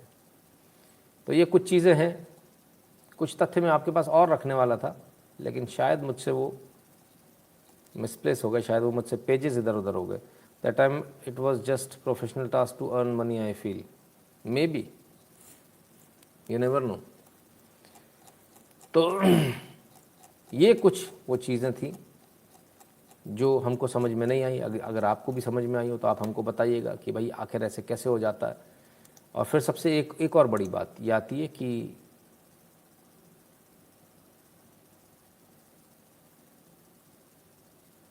एक और बात ये आती है कि इसमें पहले ज़रा इसको देख लें। साउथ अफ्रीकन रिपब्लिक और ऑरेंज फ्री स्टेट के खिलाफ यूनाइटेड किंगडम लड़ा था। और अगर आप इसके बाद की स्थिति देखना चाहते हो तो नीचे तस्वीरें भी है, ये लाशों के ढेर भी हैं। इस प्रकार से लाशें गिरी थी जिसके के लिए बचाने या उनको स्ट्रेचर मुहैया कराने गांधी जी ने पूरी एक कम्युनिटी खड़ी कर दी, एक कॉर्प्स खड़ा कर दिया, और उसकी फंडिंग भारतीयों के पैसे से कराई। भारतीयों ने पैसा दे भी दिया। तो ये सोचने वाली बात है कि कोई आदमी अंग्रेज़ों के खिलाफ लड़ रहा है या अंग्रेज़ों के साथ लड़ रहा है, समझ में नहीं आया भाई।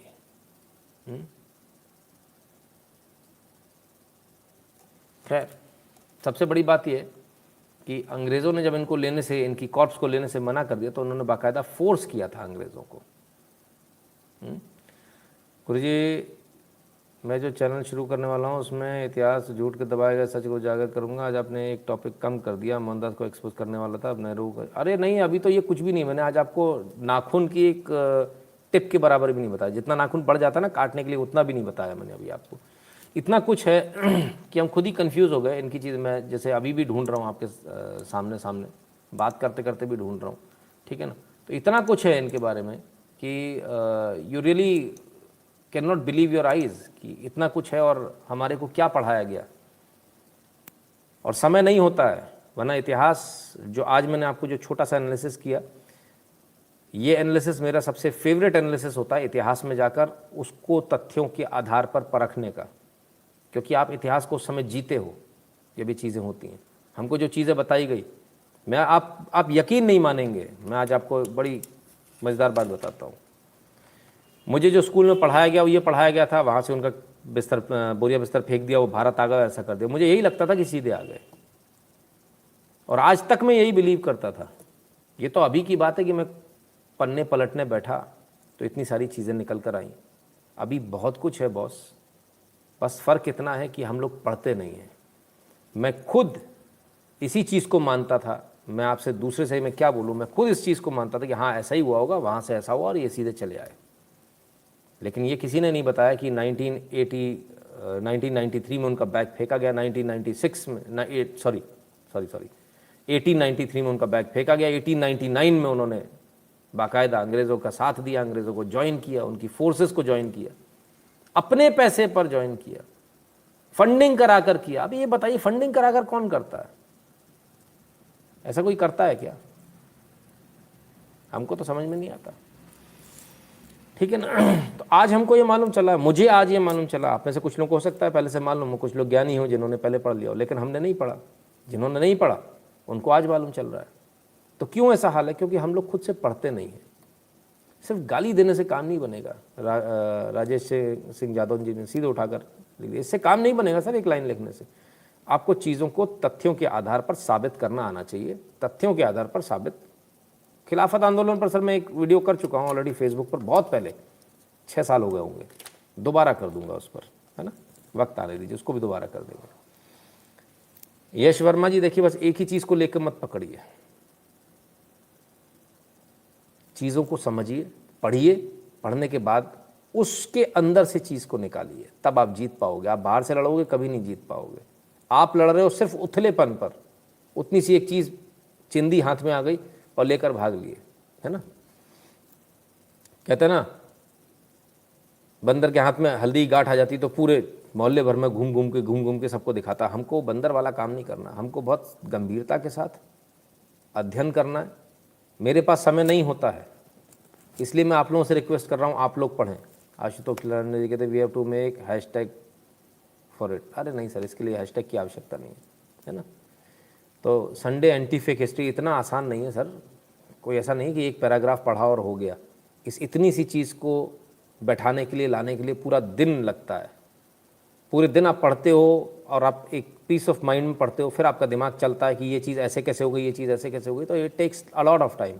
अगर आप चाहते हो कि हिस्ट्री में काम करूं तो शायद हफ्ते में एक ही एपिसोड बना पाऊंगा और इसके अलावा कोई दूसरा काम नहीं कर पाऊंगा, है ना। तो ये एक बहुत मुश्किल काम है, लेकिन क्योंकि मैं अकेला नहीं पढ़ सकता, मैं आप सब से कहता हूँ भाई आप सब मेहनत करें, आप सब पढ़ें, बहुत आवश्यक है। हिस्ट्री को जानना बहुत आवश्यक है। प्रेजेंटेशन करना मेरा काम है, इसके लिए हम एक टीम ज़रूर बनाएंगे, हमने पहले भी कहा था, और कल हम आपको इसका गूगल फॉर्म देंगे ताकि इसमें सब जुड़ सके। Any fought for African rights in ऐसे ऐसा तो अभी तक कुछ देखने को नहीं मिला। अभी तक तो हमने जो देखा उसमें तो कुछ और ही दिख रहा है। उसके बाद 1915 में भारत आ गया। 1915 में भारत आए तो जो मुहिम जो बहुत उफान पर थी, उस पर ऐसा लगा किसी ने फूंक मार दी, तो एकदम से वो शांत हो गई थी, है ना। इस चीज़ को भी आप तथ्यों के आधार पर परख लीजिएगा। नारायण शंकर रमन जी कहते हैं so there is very high chance that British induced him to control India's freedom struggle. मैंने अभी हाल मैंने यही बोला कि इसके बाद क्या हुआ। इसके बाद यह हुआ कि जो एकदम उफान पर था, जब दूध एकदम उफान पर आता ना, आप फूंक मार देते हो उसमें तो बैठ जाता है। तो कुछ ऐसा हुआ 1915 में। जैसे ही आए 1915 में स्थिति बहुत ख़राब थी, तो जैसे ही आए एकदम से सब कुछ शांत पड़ गया। जितने भी आंदोलन उन्होंने किए वो सारे आंदोलन बस्ट हो गए, मतलब चल नहीं पाए। तो अक्सर राजनीति में ऐसा होता है कि अपना आदमी जो है बैठा दिया जाता है। या ये राजनीति अंग्रेज़ों के ज़माने से ही आई है कि अपना आदमी किसी आंदोलन में बैठा दो, उस आंदोलन को फेल करा दो, है ना। I have seen Gandhi history on somebody else's channel but I am not mentioning his name on your channel without your permission, you will be shocked sir. Alok Saili ji, बिल्कुल बिल्कुल बताइएगा कौन कौन थे, क्या थे, हमको फ़ोन कीजिएगा।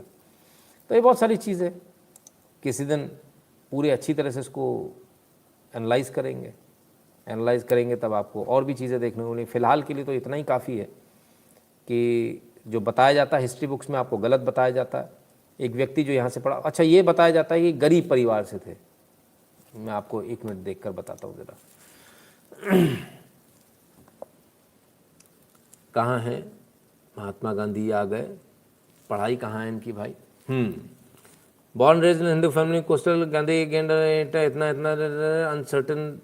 और इसके बाद उन्होंने बताया जो सस्ते से स्कूल से, सस्ते कॉलेज से पढ़ के निकले, सबसे सस्ते कॉलेज से, कहीं कहीं तो भी लिखा हुआ था। तो भाई ऐसा नहीं है। इनके पिताजी जो हैं वो किसी रियासत में, ऐसा सुना है शायद प्रधानमंत्री थे, मैं उसको वेरीफाई नहीं किया अभी तक, लेकिन ऐसा आज एक जगह कहीं में एक मैंने बताया ना, कुछ आर्टिकल्स में से गलती से बंद हो गए तो मैं आपको दिखा नहीं पा रहा हूँ। तो उसमें कहीं ये देखा कि भाई उनके तो पिताजी तो प्रधानमंत्री थे, तो भाई वो भला गरीब कैसे हो सकते हैं। चिराग जी बहुत बहुत धन्यवाद आपका। इतना फेक हिस्ट्री क्यों पढ़ाएगा भाई। देखो ये तो हमारे और आपके सोचने की बात है, क्योंकि हमने, हमारे जो पिताजी हैं या हमारे जो दादाजी हैं, उन्होंने सही हिस्ट्री नहीं पढ़ी, पन्ने पलट के नहीं पढ़े, उन्होंने विरोध नहीं किया।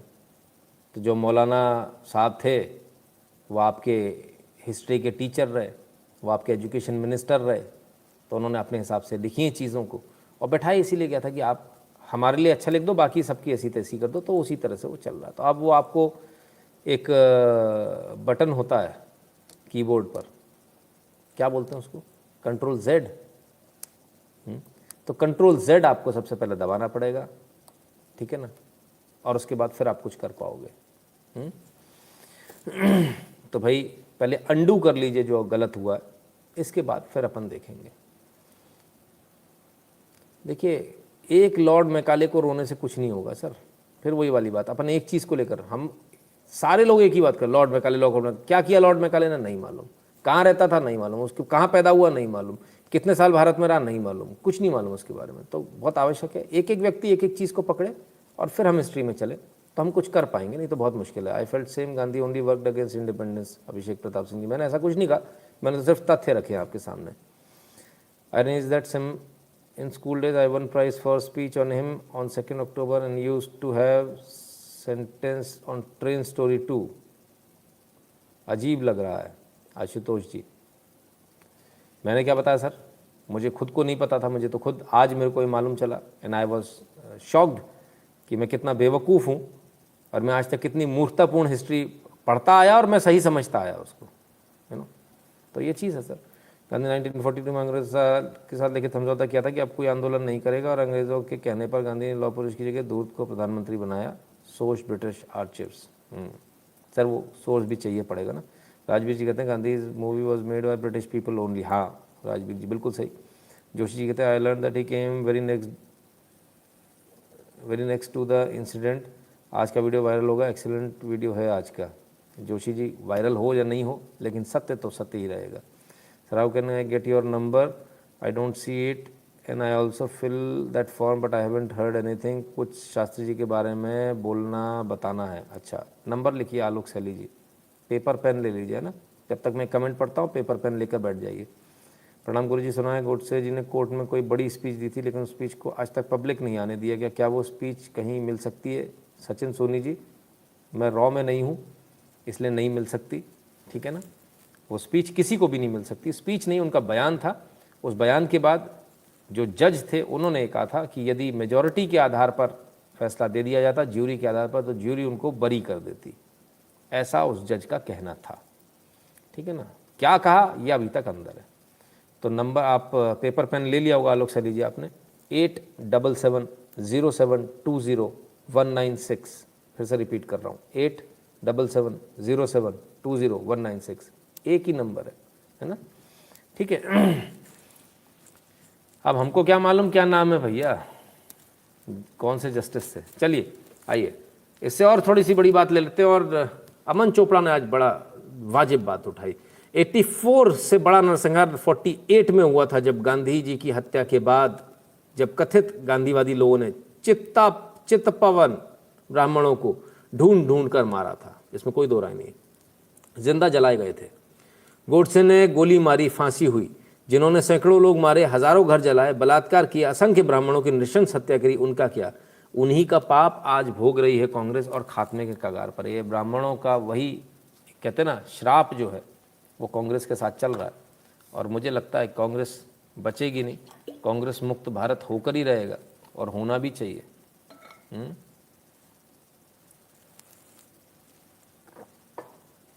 मैं बस इसी कमेंट का इंतज़ार कर रहा था। शुभम सिंह जी आप आ गए, आप ही का इंतज़ार कर रहा था। यूट्यूब में है गोडसे जी का स्टेटमेंट, प्लीज़ चेक। यार कब बड़े होगे आप लोग, ये लॉलीपॉप खाना कब छोड़ोगे? समझ नहीं आता मुझे, मैं इस जनता का करूं क्या? किसने कह दिया आपसे? स्टेटमेंट आ गया। कमाल करते हो यार आप लोग भी, मैंने कमाल करते हो सर। ऐसा कोई स्टेटमेंट नहीं है, जो आपने देखा वो सब फर्जी है। ठीक है, क्लियर है? उसके आधार पर बनाया हुआ है। जो वीडियो आप देखते हो वो ओरिजिनल नहीं है। ठीक है, क्लियर है? इसको ज़रा थोड़ा सा क्लैरिटी के साथ अपने दिमाग में उतार लीजिए। ठीक है, चलिए आगे बढ़ते हैं। राजनीति की बात हो रही है। वैसे आज कुछ और बात करने का मन नहीं कर रहा, सकता है इसी को थोड़ा और एक्सटेंड करें ना। सर क्या अमेज़ॉन ईस्ट इंडिया कंपनी है? नेक्स्ट ईस्ट इंडिया कंपनी है? भूल जाइए, बिल्कुल दिमाग से भूल जाए, उतार दीजिए इस चीज़ को, है ना, संभव ही नहीं है। खैर सॉरी, ड्राई डे पर भी आऊँगा, पहले ज़रा इनको सुन लीजिए भाई साहब को। आम आदमी पार्टी की सरकार तो आम आदमी की सरकार है। हम ऑटो वालों की दिक्कतें दूर करते हैं, हम छोटे छोटे व्यापारियों की, छोटे छोटे दुकान वालों की दिक्कतें दूर करते हैं, और बीजेपी कांग्रेस वाले ईज ऑफ डूइंग बिजनेस बड़े बड़े अंबानी अडानियों के लिए करते हैं। मुझे लगता है कि इतना ज्यादा पोटेंशियल है हमारे देश में, हमारे व्यापारियों में, हमारे उद्योगपतियों में, उस पोटेंशियल को आज तक इस्तेमाल नहीं किया गया। अगर इस पूरे पोटेंशियल को प्रॉपरली इस्तेमाल किया जाए तो मैं समझता हूं कि चमत्कार हो सकता है। तो आज मैं आपको आपका समर्थन मांगने के लिए नहीं आया, मैं आपको पार्टनर बनाने का न्योता देने के लिए आया हूं। आप हमारी पार्टी में पार्टनर बनिए, आप हमारी सरकार में पार्टनर बनिए। सरकार आप चलाइए, डिसीजन आप लेंगे, हम उन डिसीजंस को इंप्लीमेंट करेंगे। क्या बात है साहब, ये तो मालूम ही नहीं था, गजब कर दिया उन्होंने। कल तक तो सरकार कुछ और बोल रहे थे, आज सरकार कुछ और बोल रहे हैं। गोडसे का पूरा वक्तव्य एस के विश्वास जी की पुस्तक भाई गोडसे की गांधी में प्रकाशित किया गया, आप पढ़ सकते हैं। बिल्कुल, किसी में भी प्रकाशित जो किया है वो सुने हुए पे किया है। अगर उसमें डॉक्यूमेंट्री एविडेंस है या डॉक्यूमेंट्री लाइन बाय लाइन अगर बयान लिखा हो तो जो आप बोले वो मैं हारा। क्लोज डोर था सर, ऐसे कैसे बाहर आ जाएगा? संभव नहीं है सर। ठीक है ना, चलिए। तो मैंने इनका वीडियो क्यों दिखाया? पहले कुछ बोलते हैं फिर कुछ और करते हैं। कोई अगर ईज ऑफ डूइंग बिजनेस करे तो अडानी अंबानी सरकार हो जाता है। ये कहते हैं कि आप निर्णय लो, हम इम्प्लीमेंट करेंगे, आप सरकार चलाओ। कॉर्पोरेट्स को बोल रहे हैं, व्यापारियों को बोल रहे हैं, तो सही है। बेसिकली इनको मैंने इसलिए दिखाया क्योंकि इनको देखकर अभी जो हमने पीछे बोला उनमें और इनमें बहुत सब कुछ मिलता है। अराजकता, हम कानून नहीं मानेंगे वाला अराजकता। ठीक है ना, तो ये सब कुछ हमको वहाँ से देखने को मिलता है। हम कानून नहीं मानेंगे, आपने अगर कैरेज के अलग अलग कंपार्टमेंट बनाए, हम वो नहीं मानेंगे। ठीक है ना, तो ये है।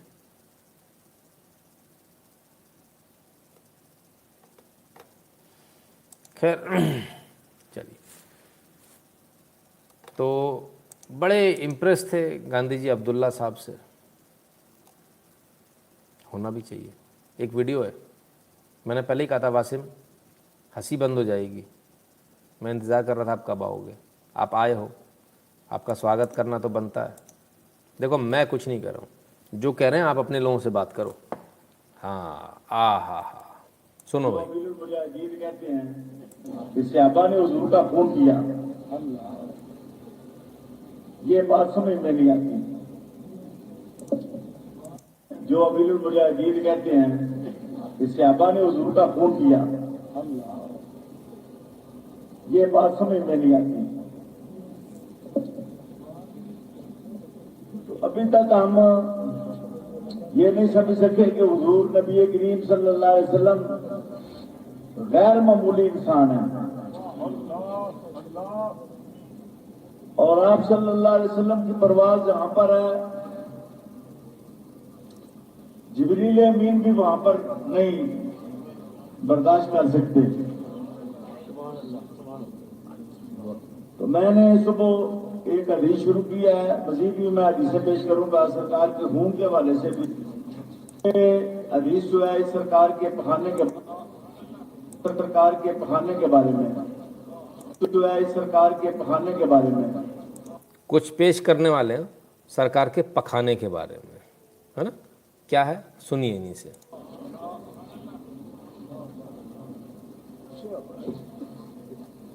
ये हज़रत जाबिर फरमाते हैं कि मैं हुजूर के साथ था। अल्लामा जलालुद्दीन सयूती ने खसाइस कुबरा में ये रवायत दर्ज फरमाई है। हज़रत जाबिर बिन अब्दुल्लाह अंसारी फरमाते हैं मैं हुजूर के साथ था तो हुजूर बाहर निकले, दूर चले गए, यहाँ तक कि जो जमीनों के निशानात होते हैं, ये जो जमींदार निशान बनाते हैं, वो खत्म हो गया कि जंगल शुरू हो गया। तो मैंने 3 वाकयात देखे, 3 वाकयात, और फरमाते हैं अगर कुरान ना भी नाज़िल होता तो मेरे लिए ये 3 वाकयात ही काफी थे। हज़रत जाबिर फरमाते हैं पहला वाकया ये देखा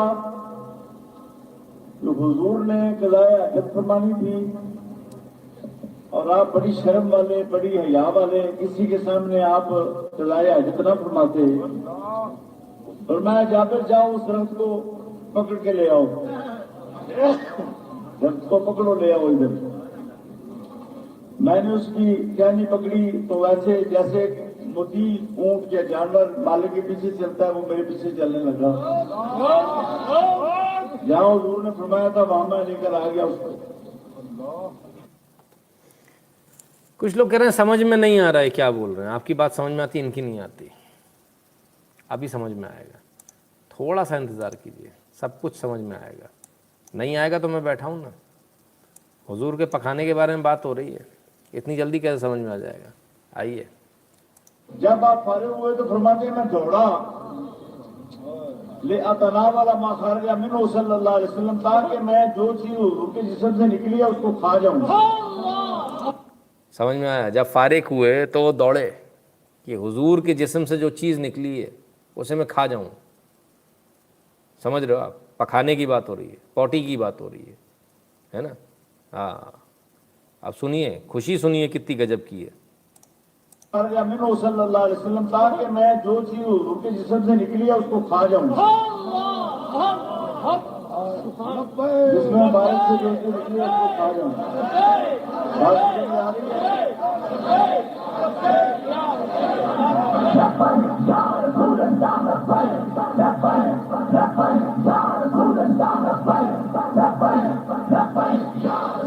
फरमाते हैं मैं वहां पहुंचा तो देखा। वो वासिम किधर है भाई? ये सब सही है क्या? मैं तो सिर्फ ये पूछ रहा हूँ, मुझे क्या मालूम वो कह रहे हैं, और इतने बड़े बड़े लोग साथ में बैठे हुए हैं।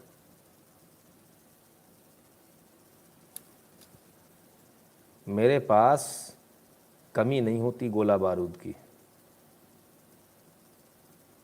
इंटेलेक्चुअल गोला बारूद मेरे पास इतना होता है कि आप मुझे किसी भी मंच पर बुला लें, मैं आपको निराश नहीं करूँगा। आइए। खुशबुएं आ रही हैं, वो जगह खुशबू से महकी हुई है। खुशबू आ रही साहब उसमें से, खुशबू। लेकिन कोई शय नजर ना आई। मैंने अर्ज की हुजूर, मेरा तो ये ख्याल था कि आपका पखाना मुबारक मैं तनावुल करूं, लेकिन मुझे कोई शय नजर नहीं आई। पखाना मुबारक मैं तनावुल करूं, पखाना मुबारक मैं तनावुल करूं, पखाना मुबारक मैं तनावुल करूं, लेकिन मुझे कोई शय नजर नहीं आई। फरमाया, जाकर तुम्हें मालूम होना चाहिए कि हम अंबिया के शाम से जो चीज निकलती है पखाना वगैरह, उसको जमीन निकल जाती है और उसकी सिर्फ खुशबू बाकी रहती है। यही हजरत उम्मुल मोमिनीन आयशा सिद्दीका की भी रिवायत है। ये तो एक दफा का वाकया। हजरत आयशा फरमाती हैं, जब भी हुजूर घर में जो बैतुल खला बनी हुई थी उसमें तशरीफ ले जाते, मैं जानती कि मैं सफाई वगैरह करूं तो देखती कि वहां से खुशबू बरामद हो रही है, कोई शय नजर नहीं आ रही। हुजूर नबी करीम से जब पूछा जाता तो आप फरमाते, ऐ आयशा, तुम्हें मालूम होना चाहिए अंबिया की जो जमात है, इनके जिस्म से जो निकलता है उसको जमीन निकल जाती है। ये पहली बात होगी। मैं अब इस पर थोड़ा सा तबसरा करूं। कुर्तबा के एक बहुत बड़े बुजुर्ग हुए हैं, आज से 20 साल पहले मैंने उनकी किताब पढ़ी बेलिस्तियाब। उन्होंने कहा, जी हुजूर नबी करीम में अल्लाह ताला ने कोई ऐप नहीं पैदा होने दिया। और उन्होंने कहा, हुजूर जब 63 वर्ष के हो गए, बूढ़े हो गए, तो जब आदमी बूढ़ा होता है तो उसका रंग जो है ना वो बूढ़ा होता तो रंग फीका पड़ जाता साहब, हुजूर का नहीं। क्यों नहीं? आ ही नहीं रहे वासिम जी, हम तो सोच रहे थे आएंगे। तो जब आदमी बूढ़ा होता है तो उसका रंग जो है ना वो फीकापन ज़ाहिर होता है, चमक दमक खत्म हो जाती है, झुर्रियां ज़ाहिर होती हैं, पेच पड़ जाते हैं। लेकिन फरमाते हैं हुजूर का चेहरा 63 साल की उम्र में भी 18 साल की तरह रहा। और फिर अजीब बात लिखते हैं, वो कहते हैं पैदा हो जाता तो कोई शख्स कहता कि हुजूर अब हसीन नहीं रहे या फलां शख्स हुजूर से ज्यादा हसीन है, तो दायरे इस्लाम से खारिज हो जाता, उसका ईमान ही खत्म हो जाता। इसलिए अल्लाह ताला ने लोगों के ईमान की हिफाजत के लिए हुजूर में कोई ऐप नहीं पैदा होने दिया। अच्छा, तो ये चक्कर है कि अगर वो हुजूर बूढ़े दिखने लगते, ऐसा होता तो लोग कहते कि फलाना आदमी उनसे ज़्यादा खूबसूरत है, तो गड़बड़ हो जाता, तो वो ईमान से ही हो जाता, वो जाता, तो इसके लिए ऐसा किया।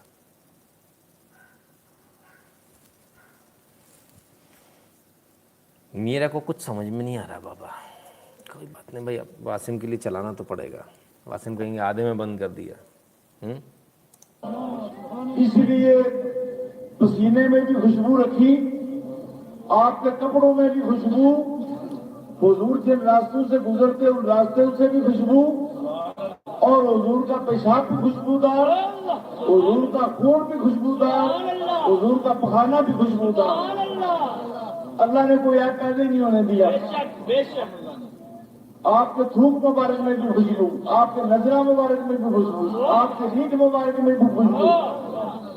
इसीलिए तो बुखारी शरीफ में है, उर्वा बिन मसूद सख्ती जब आए हुजूर के पास तो देखा कि सरकार दो आलम सल्लल्लाहु अलैहि वसल्लम जब थूकते हैं या आप अपनी नाक मुबारक साफ करते हैं या खंगारते हैं तो सहाबा हाथ मिलाते हैं, जिसके हाथ पर पड़ता है वो अपने चेहरे पर मार लेता है। लिखते हैं, जिसके हाथ पर पड़ता है वो अपने चेहरे पर मार लेता है। यकीनन मिन कबीले नूर था हुजूर का नजला मुबारक, आपका थूक और आपकी रीढ़ मुबारक, उसमें भी शिफा थी, उसमें भी खुशबू थी, इसलिए सहाबा अपने चेहरे पर मलते थे। वरना कोई शख्स भी किसी की रीढ़ जो है वो चेहरे पर नहीं मलता। लेकिन हुजूर नबी करीम की ये फजूलात जो हैं, इनसे भी सहाबा ने तबर्रुक हासिल किया। अरे साहब, वो मुंह पर मलते थे, वो बता रहे हैं थूक मुंह पे मलते थे, तो शायद लीद मुबारक बोल रहे हैं, पता नहीं जो भी बोल रहे हैं वो ही मुंह पे। आई डोंट अंडरस्टैंड क्या बोला, मुझे समझ में नहीं आया। और अगर ये ईद मुबारक मतलब पौटी का है तो आई हैव नो आइडिया, वो बता पाएंगे वासिम जी क्या सही है क्या नहीं है, भाई मुझे नहीं मालूम, है ना। तो खैर आए क्या, कुछ जवाब तो दे दो भाई, बता तो दो, लोगों को समझ में नहीं आ रहा है। पर एक थोड़ा सा बचा है, थोड़ा सा और सुन लो, मैं समझ सकता हूँ आप लोगों की हालत ख़राब हो रही है सुनने में, थोड़ा सा सुनो। हासिल किया। अब फिर वापस आ जाओ। जाबिर फरमाते हैं, मैंने 3 बातें देखी। एक तो ये कि जहां पखाना किया हुजूर ने, पखाने को जमीन निकल गई, वहां से खुशबू बरामद होनी शुरू हुई, दरख्त आगे हुजूर के पास बुलाने पर। दूसरा वाक्या फरमाते हैं, आगे गए तो एक अजदहा ज़ाहिर हुआ, मैं डर गया कि कहीं वो हुजूर पर हमला ना कर दे, लेकिन सरकार मुतमईन, कोई डर नहीं, कोई खौफ नहीं। हुजूर आगे जा रहे हैं, अजदहा आपकी तरफ आ रहा है। उस अजदहा ने अपना मुंह हुजूर की कान के करीब किया और हुजूर से बातें करने लगा, हुजूरों से बातें करने लगा। और ये मैं कुरान पाक से इस्तिदलाल कर रहा हूँ, सूरह नमल से, या अय्युहन्नासु क़ादूल लिन्ना मनते करता है। हज़रत सुलेमान फरमाते हैं, ऐ लोगों सुन लो, हम माशरे अंबिया जो हैं, जमात अंबिया जो हैं, हमें परिंदों की बोलियां भी सिखा दी गई हैं। अभी तक साइंस की तरक्की के बावजूद कोई साइंसदान ये दावा नहीं करता कि मैं बुलबुल की बोली जानता हूँ, या मैं चिड़िया की बोली जानता हूँ, या मैं परिंदों की बोली जानता हूँ। लेकिन अंबिया को अल्लाह ताला ने जानवरों की बोलियां भी सिखा दी। और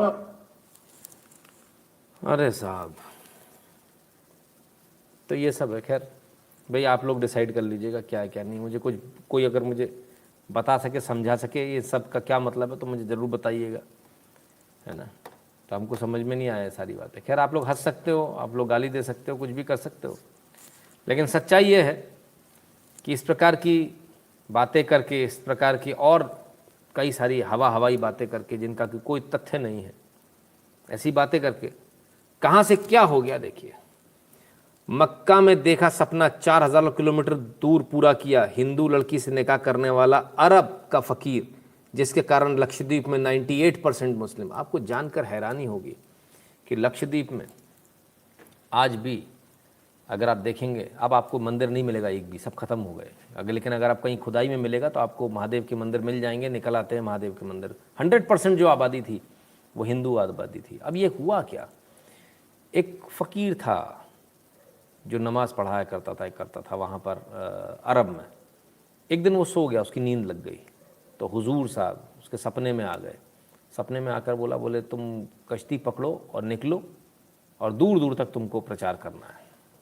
बोला ठीक है साहब। कश्ती पकड़ के निकल गया। एक जगह जाके गाड़ी रुकी, कश्ती रुकी, तो फिर वहाँ सो गए। हुजूर साहब फिर आ गए, बोले इसी जगह तुमको अपना प्रचार करना है।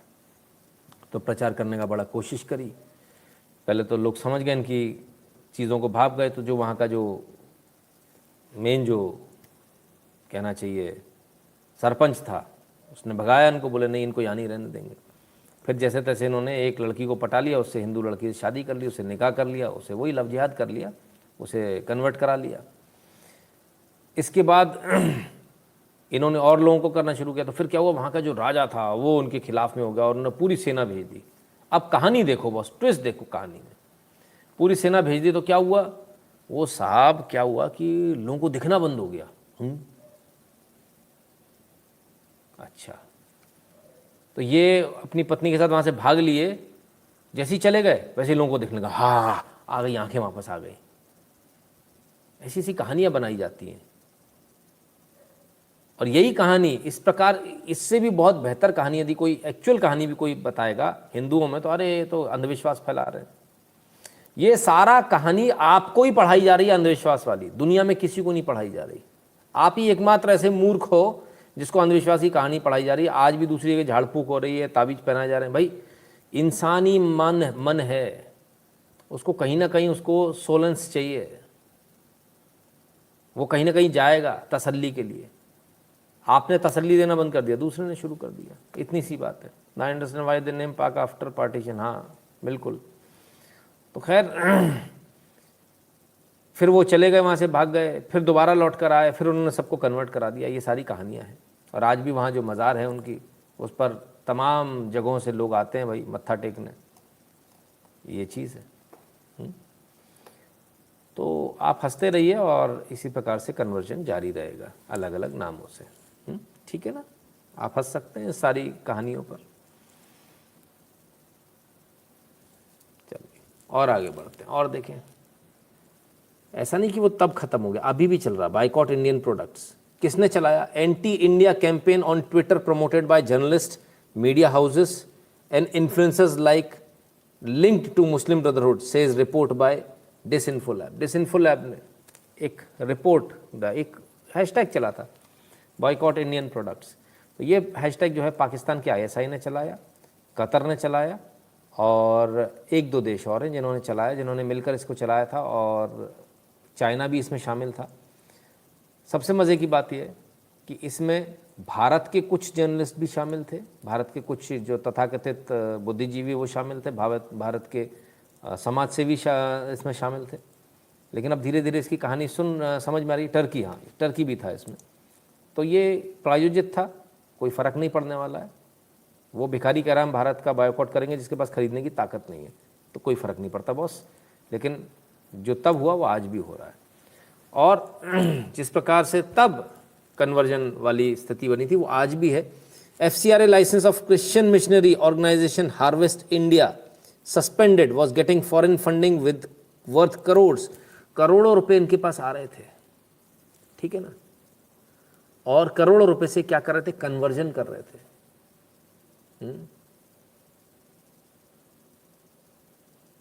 और सिर्फ इतना नहीं, कुमार साहब जो हैं, के सुरेश कुमार, प्रेसिडेंट है हार्वेस्ट इंडिया के, ये बिशप बन चुके हैं।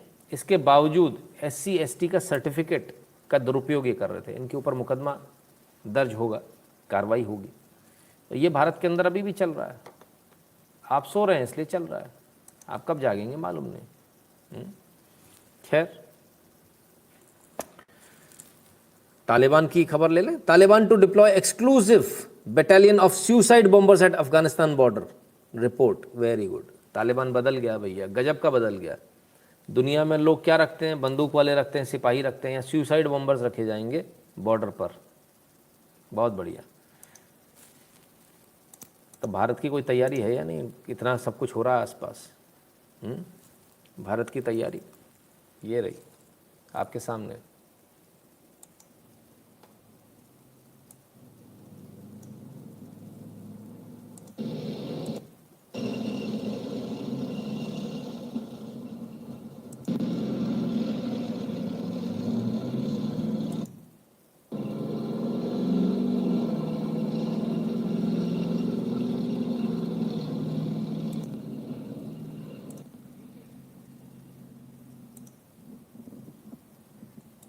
टैंक्स की पूरी एक रेजिमेंट तैनात कर दी गई है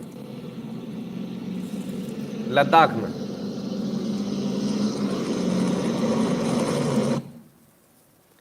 सेल्फ प्रोपेल्ड होविट्जर K-19 वज्र ईस्टर्न लद्दाख में पूरी एक रेजिमेंट तैनात कर दी गई है। मेड इन इंडिया वाला जो प्रोजेक्ट है उसमें बनी हुई है ना। तो ये एक अच्छी खबर है, लेकिन अच्छी खबर के साथ कुछ बुरी खबर भी है। जम्मू कश्मीर में श्रीनगर में आतंकियों ने CRPF के बंकर पर ग्रेनेड फेंका, सुरक्षा बलों ने पूरे इलाके की घेराबंदी कर दी। इसके बाद एक और खबर आई है, वो खबर है कि एक व्यक्ति पर जो है गोलियां भी चलाई गई, एक सिविलियन पर। वो अस्पताल में है और क्रिटिकल कंडीशन में, बचना थोड़ा मुश्किल है। तो जम्मू कश्मीर में आतंकवादियों ने बड़ा प्रयास कर रहे हैं। आतंकवादी बेसिकली ये सब पाकिस्तान के भेजे हुए हैं। पाकिस्तान बड़े ताकत से लगा हुआ, किसी प्रकार से कैसे भी करके भारत को डिस्टेबलाइज करे। भारत को डिस्टेबलाइज करने वाली एक और खबर आ रही है। हमने आपको खबर बताई थी चाइना की, कि चाइना में बिजली की शॉर्टेज हो रही है। तो भारत भी पीछे नहीं है, भारत में भी बिजली की शॉर्टेज किसी भी समय हो सकती है, क्योंकि सिर्फ 3 दिन का कोयला बचा है। देश में खड़ी हो सकती है बिजली की समस्या। 72 पावर प्लांट में बचा सिर्फ 3 दिन का कोयला। ये कोल शॉर्टेज अचानक से एकदम से खड़ी हो गई है। और अब ये बड़ा मुश्किल, ऐसा क्यों हुआ? कोल्ड शॉर्टेज क्यों हो गई है? ये कोल्ड शॉर्टेज का सबसे बड़ा कारण जो होता है वो कारण होता है पानी बरसना, क्योंकि कोल फील्ड्स जो होती हैं ये यूजुअली अंदर होती है, इसमें पानी भर जाता है, और ख़ासकर बाढ़ के समय पर। तो जब तक ये पानी नहीं उतरता तब तक उससे पहले क्या करते हैं, इसलिए पहले एडवांस में कोयले को बाहर निकाल कर रख लेते हैं, काफ़ी बड़ी क्वांटिटी में रखते हैं। लेकिन अब पावर प्लांट्स के पास जो है सिर्फ 3 दिन का कोयला बचा, तो मेरे ख्याल से शायद कहीं ना कहीं कुछ ना कुछ और सरकार के पास रिजर्व होंगे, क्योंकि ऐसा अक्सर इसलिए भी किया जाता है कि प्रेशर बनाना होता है सरकार के ऊपर। जो कॉन्ट्रैक्टर्स होते हैं, जो कोल माफिया होता है, चोरी करने वाले होते हैं, जो रेक लगाने वाले होते हैं, सबका एक माफिया होता है। ये जानबूझकर इस प्रकार की चीज़ों को करते हैं ताकि सरकार प्रेशर बने। मैं आशा करता हूँ इस बार सरकार इन प्रेशर को तोड़ने में कामयाब होगी। आगे चलते हैं सर। खाली ट्विटर नहीं, हमारा अकाउंट ट्विटर पे बैन हो गया, तो खाली ट्विटर पे बैनिंग नहीं चल रही। WhatsApp band over 2 million Indian accounts in August. 2 million 20 lakh लोगों के अकाउंट अगस्त में, सिर्फ अगस्त में बंद कर दिए व्हाट्सएप ने। कमाल की बात है, कमाल की बात है। तो 2 मिलियन इंडियन अकाउंट्स व्हाट्सएप ने बंद कर दिए। संजीव शर्मा जी कहते सर मेरी मेंबरशिप आ गई क्या? सुपर चैट में तो सर दिखेगा नहीं, है ना। चलिए, बहुत सारे लोग कंफ्यूज होते हैं बार बार इस चीज़ को लेकर, ज़रा पहले इसको कंफर्म कर लें। जो मेंबरशिप जो आप ज्वाइन बटन दबा कर लेते हो यूट्यूब पर, वो मेंबरशिप अलग होती है, और जो आप डायरेक्टली देते हो वो मेंबरशिप अलग होती है। मतलब दोनों मेंबरशिप ही है, आप सभी मेंबर हैं, उसमें कोई ये नहीं है। इसमें खाली ये होता है 65% आपका कट जाता है, बिकॉज 50% स्ट्रेट मेंबरशिप में, सुपर चैट में नहीं, मेंबरशिप में 50% कटता है, सुपर चैट में लगभग 40% होता है। 15% इसके ऊपर टैक्स लगाते हो तो 65% कट जाता है। तो अगर आप वहाँ जो भी करते हैं, यहाँ जो भी देते हैं, तो उसका बहुत डिफरेंस होता है। नीलमती ग्रंथ में वैदिक मंत्रों से जानवर की भाषा समझ ली जाती है। कुल 16 पेज की बुक है, उसे डिकोड करना मुश्किल है, जिसने भी स्वार्थ में पढ़ी पागल हुआ। अच्छा जी, हमको तो सर किसी किताब की ज़रूरत नहीं पड़ी, हम तो लगभग सारे जानवरों से बात कर लेते हैं। ये बाहर अभी जो कुत्ता भौंक रहा था, इससे भी बात कर लेते हैं बड़े आराम से, और लगभग सभी जानवर प्यार की भाषा समझते हैं, वो हम आपको आगे बता देंगे, right.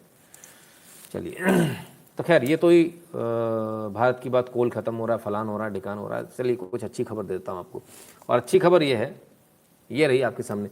India quarterly export crosses $100 billion mark for the first time. अरे ये कैसे हो गया?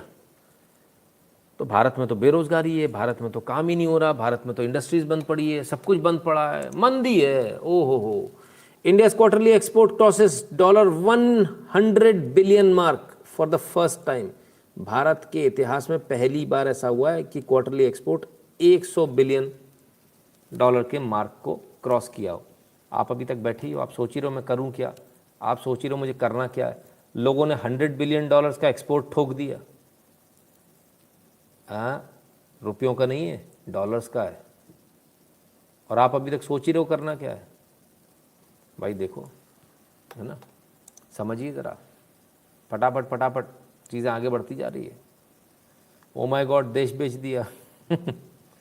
हाँ सही बात है, $100 बिलियन का देश बेच दिया।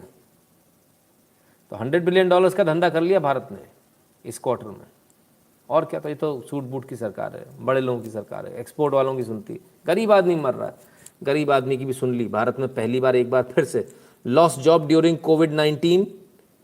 कोविड के समय पर आपकी अगर नौकरी गई थी, government announces 3 month salary for such ESIC employees.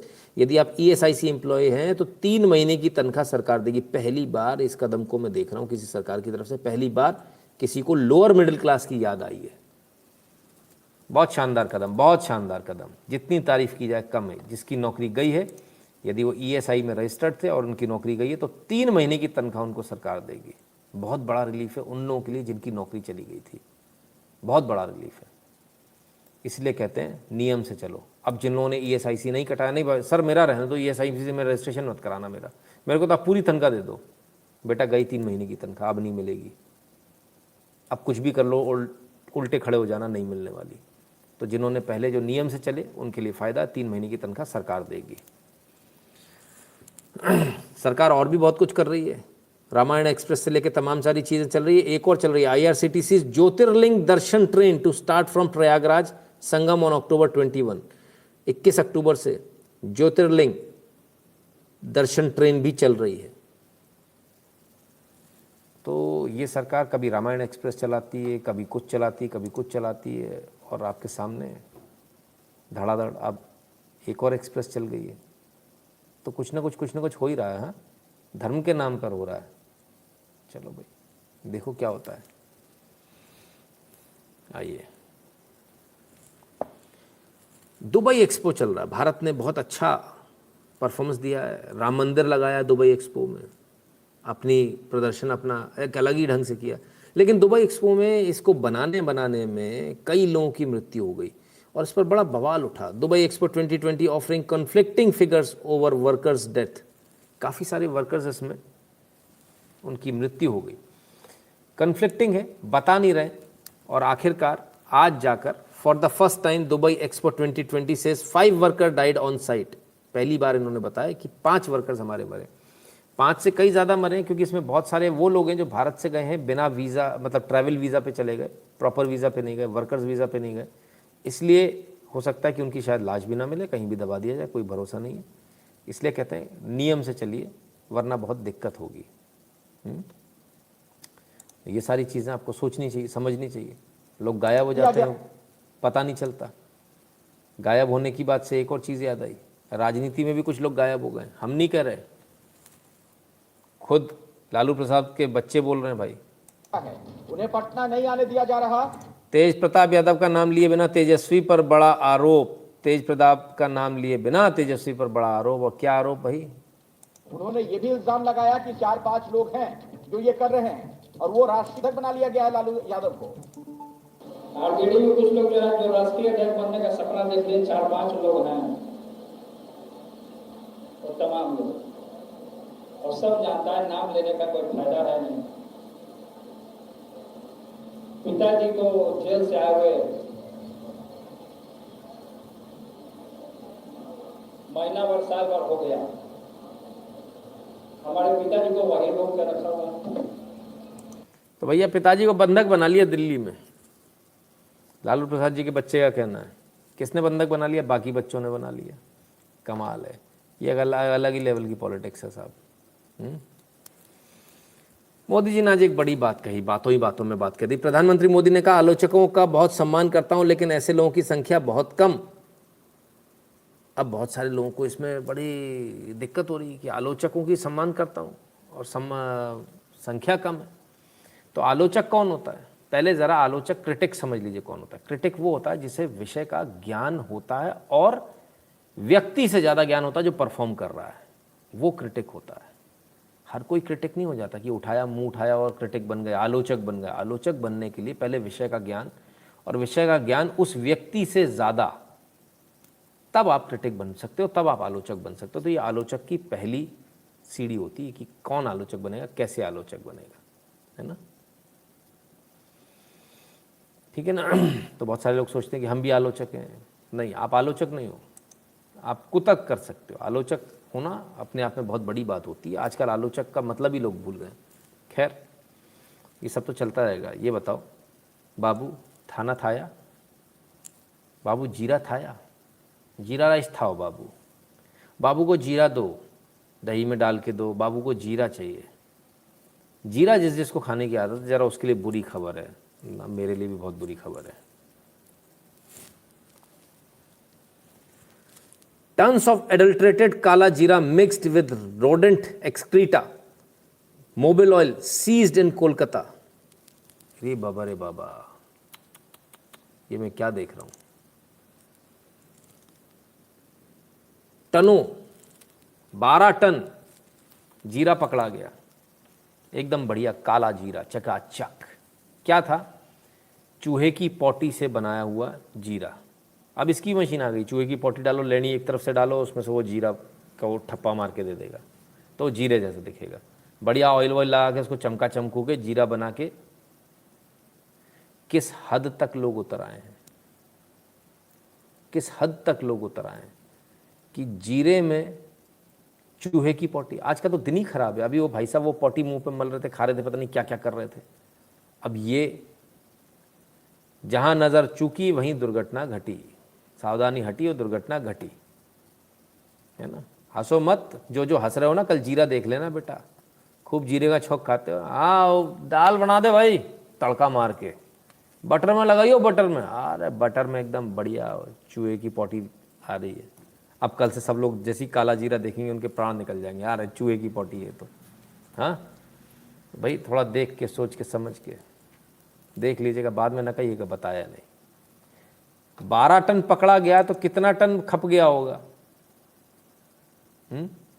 इसका अंदाजा लगाइए। किस किस ने खा लिया होगा। Indian firms have bought nearly 2 million tons of Australian thermal coal. ये वही कोल है जो चाइना पोर्ट्स पे पड़ा हुआ है और चाइना नहीं ले रहा। अच्छा, क्यों नहीं ले रहा चाइना? भारतीयों ने क्यों ले लिया? कभी दूसरे के उस पर मत जाइए, अपना चीज़ देखिए, हमको क्या करना है, क्या हम उसको इस्तेमाल कर सकते हैं। ममता अब चूहे का पोटी का इंडस्ट्री लगवाएगा, हो सकता है ऐसा भी हो जाए। जीरा राइस, हाँ मैं क्या करूं, मैं पोटी के पीछे नहीं पड़ा भाई, आई न्यूज़ ऐसी रही तो आपको दिखानी पड़ेगी। खैर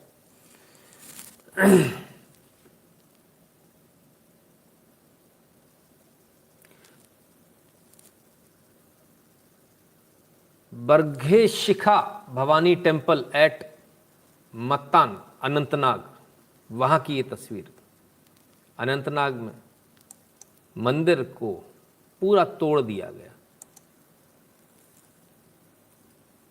कोई आवाज नहीं निकली, कोई चू नहीं कर रहा, कोई चू नहीं कर रहा। यही यदि अगर मस्जिद के साथ हुआ होता या किसी गिरजाघर के साथ हुआ होता तो अभी तक हंगामा हो गया होता साहब, यूएन पहुंच गए होते लोग। कमाल है। तो भारत में मंदिर तोड़ना बहुत आसान है, कोई कुछ नहीं बोलता है। बात हो रही थी कल से जीरा बंद, क्या क्या बंद करोगे गुरुजी? रोज एक प्रोडक्ट दिखा दूंगा, कहाँ तक बंद करोगे? बादाम दिखाऊं, काजू दिखाऊं, क्या चीज़ दिखोगे? साबूदाना दिखा दूंगा तो व्रत करना बंद कर दोगे, व्रत में साबूदाना खाना बंद कर दोगे।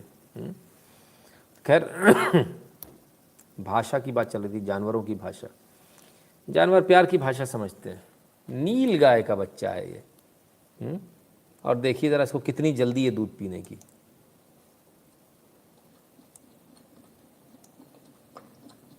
पूंछ देखिए, पूंछ, आहा आनंद आ गया भाई दूध पी के।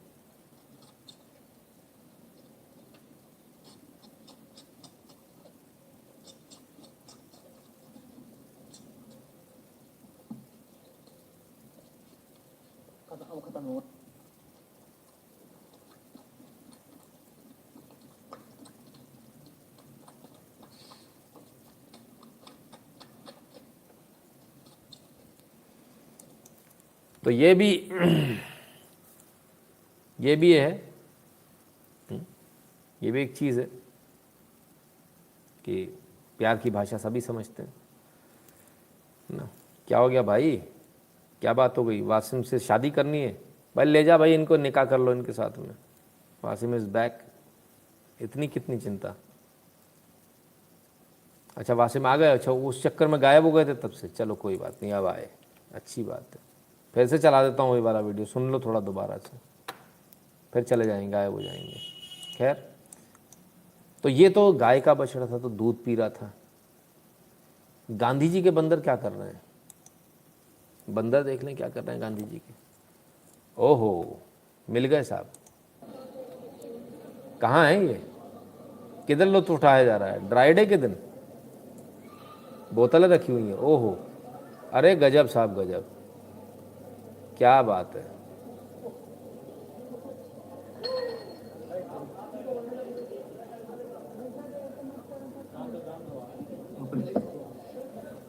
तो ये गांधी जी का बंदर है। बोले बाहर तो सब बंद है भाई, ड्राई डे के दिन में क्या करूं?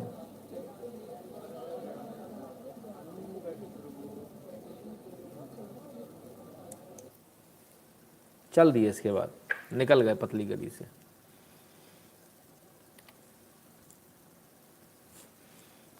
तो ये चीज़ें हैं मित्रों, ये बहुत सारी चीज़ें आपको देखने को मिलेंगी अलग अलग तरीके से, अलग अलग